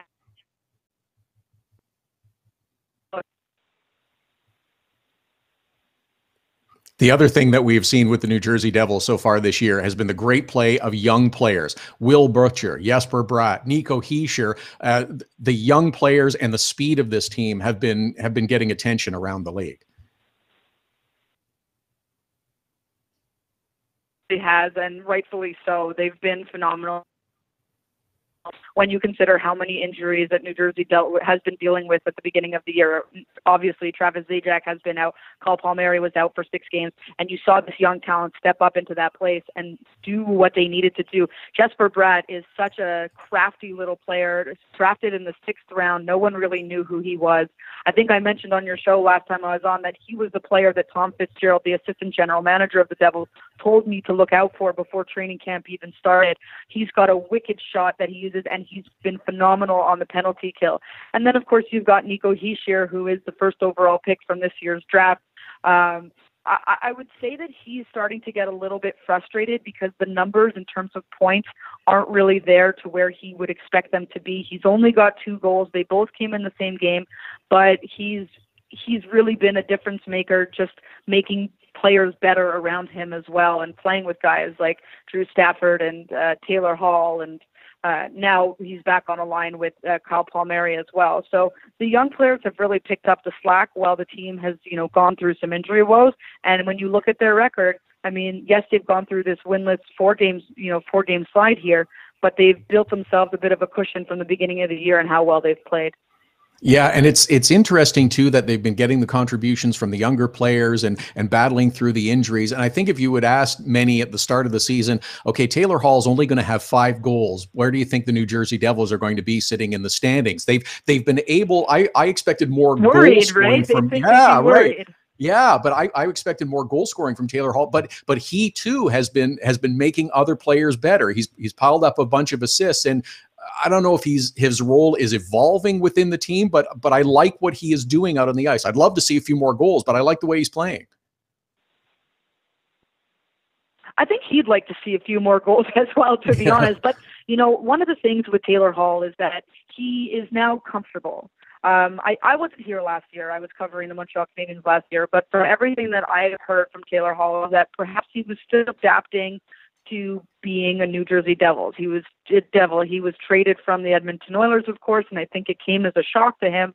But this year, he's really committed to being a member of the Devils and to being a leader on this team. You can just see it in his eyes, and then it happens in his play as well. So I think this is the Taylor Hall that Ray Shero was expecting to get last year when they traded. Late than never. Yeah, and the other part of the equation is Corey Schneider has been sensational this year, and Keith Kincaid's played well when he's been in too.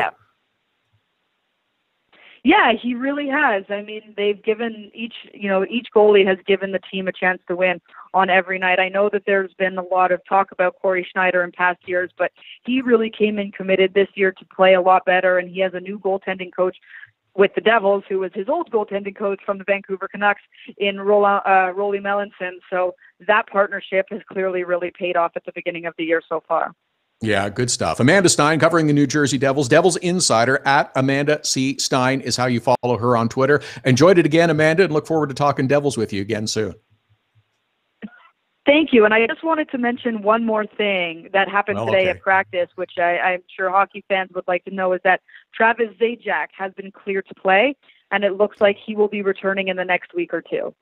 Nice. That is good news. That is good news for Devils fans. Travis Zajac. Oh, boy. Look at that. Thanks, Amanda. Appreciate that. My pleasure. Have a great day. You too. Amanda Stein with the latest from the New Jersey Devils. Oh, that would be a nice boost to the New Jersey Devils lineup. Corey Schneider scheduled to start in goal tonight as the Devils host the Florida Panthers. It'll be Keith Kincaid scheduled to go for the New Jersey Devils on their Sunday contest when they head to Chicago to take on the Blackhawks. As mentioned, it is a good lineup of games on the Saturday schedule with 12 of them. Pittsburgh is in Nashville. Maple Leafs and Boston Bruins complete their home and home schedule. There is Chicago is playing in Carolina against the Hurricanes. Scott Darling starting against his former team. I'm intrigued about the San Jose and Vancouver matchup as well. Sharks really got smoked earlier in the week by the Tampa Bay Lightning. They'd been pretty good prior to that. Maybe it's a bit of a bounce back for the San Jose Sharks, a bit of a wake up call. Vancouver has defensemen and injuries shuttling in and out. Chris Tanev is going to be out for a few weeks because of a broken thumb, but they do get Alex Edler back into the Vancouver Canucks lineup, so that is good for them. We'll have it all covered for you on the Sunday edition of Hockey Unfiltered with Todd Lewis on Sunday at 11 a.m. Eastern, 8 a.m. Pacific. Reminder again, next week, Todd's favorite things, second annual list. The big reveal is next week. We'll have little video snippets on social media all weekend. We're looking forward to that. And a whole bunch of other stuff as well. Good lineup of guests again tomorrow. Thanks to Amanda Stein for joining us today. Thanks to Dane Mizutani, Joe Yerdon, Alison, Lukan, and Mike Vogel for joining us as well. Have a great day of hockey. Back with you again Sunday morning, 11 Eastern, 8 a.m. Pacific. Hockey Unfiltered with Todd Lewis sends you to the biggest events at the best prices. This year, we've partnered with Seat Giant to give you special deals on tickets to NHL games, concerts, or other events. Simply go to SeatGiant.com, find the tickets you want. When you check out, use the promo code TODD for a special discount. That's promo code TODD for a special discount. Start saving with SeatGiant.com on your next purchase. Get your business started getting more leads. 1-844-SEO-LEAD. The number to call if you want more online leads for your business is 1-844-SEO-LEAD. Search engine optimization can be the difference between success and failure. It's no coincidence which businesses are listed first in Google searches. Call 1-844-SEO-LEAD. Now it's even easier to nominate your dog as the Hockey Unfiltered Dog of the Day. We do it every Saturday. Send us a photo on Twitter or now on Instagram with the hashtag HU Dog of the Day. We choose a winner every Saturday. That's simple. Now on Instagram or Twitter, send us the photo using the hashtag HU Dog of the Day, and your dog could be the one added to our gallery on the website and Facebook page. It's the Hockey Unfiltered Dog of the Day every Saturday. Cutting-edge design for manufacturing. Nova Product Design. Industrial design. Mechanical engineering and design. Nova Product Design provides experienced design for parts and assemblies, manufacturing, assembly, and serviceability. From plastic parts to sheet metal forming, mold and tool design, injection molding, and more. Nova Product Design. Visit novaproductdesign.com to learn more. So you had to get groceries, take your daughter to dance class, and a pipe burst in the kitchen. You missed Hockey Unfiltered with Todd Lewis. No problem. All of our shows are available as a podcast right after the show airs, so you can listen when life gets in the way of hearing us live. Subscribe through iTunes and get alerts as soon as the podcast is available, or go to our website, hockeyunfiltered.com, and listen. Plus, check out the other cool stuff. The Hockey Unfiltered with Todd Lewis podcast. Subscribe now through iTunes.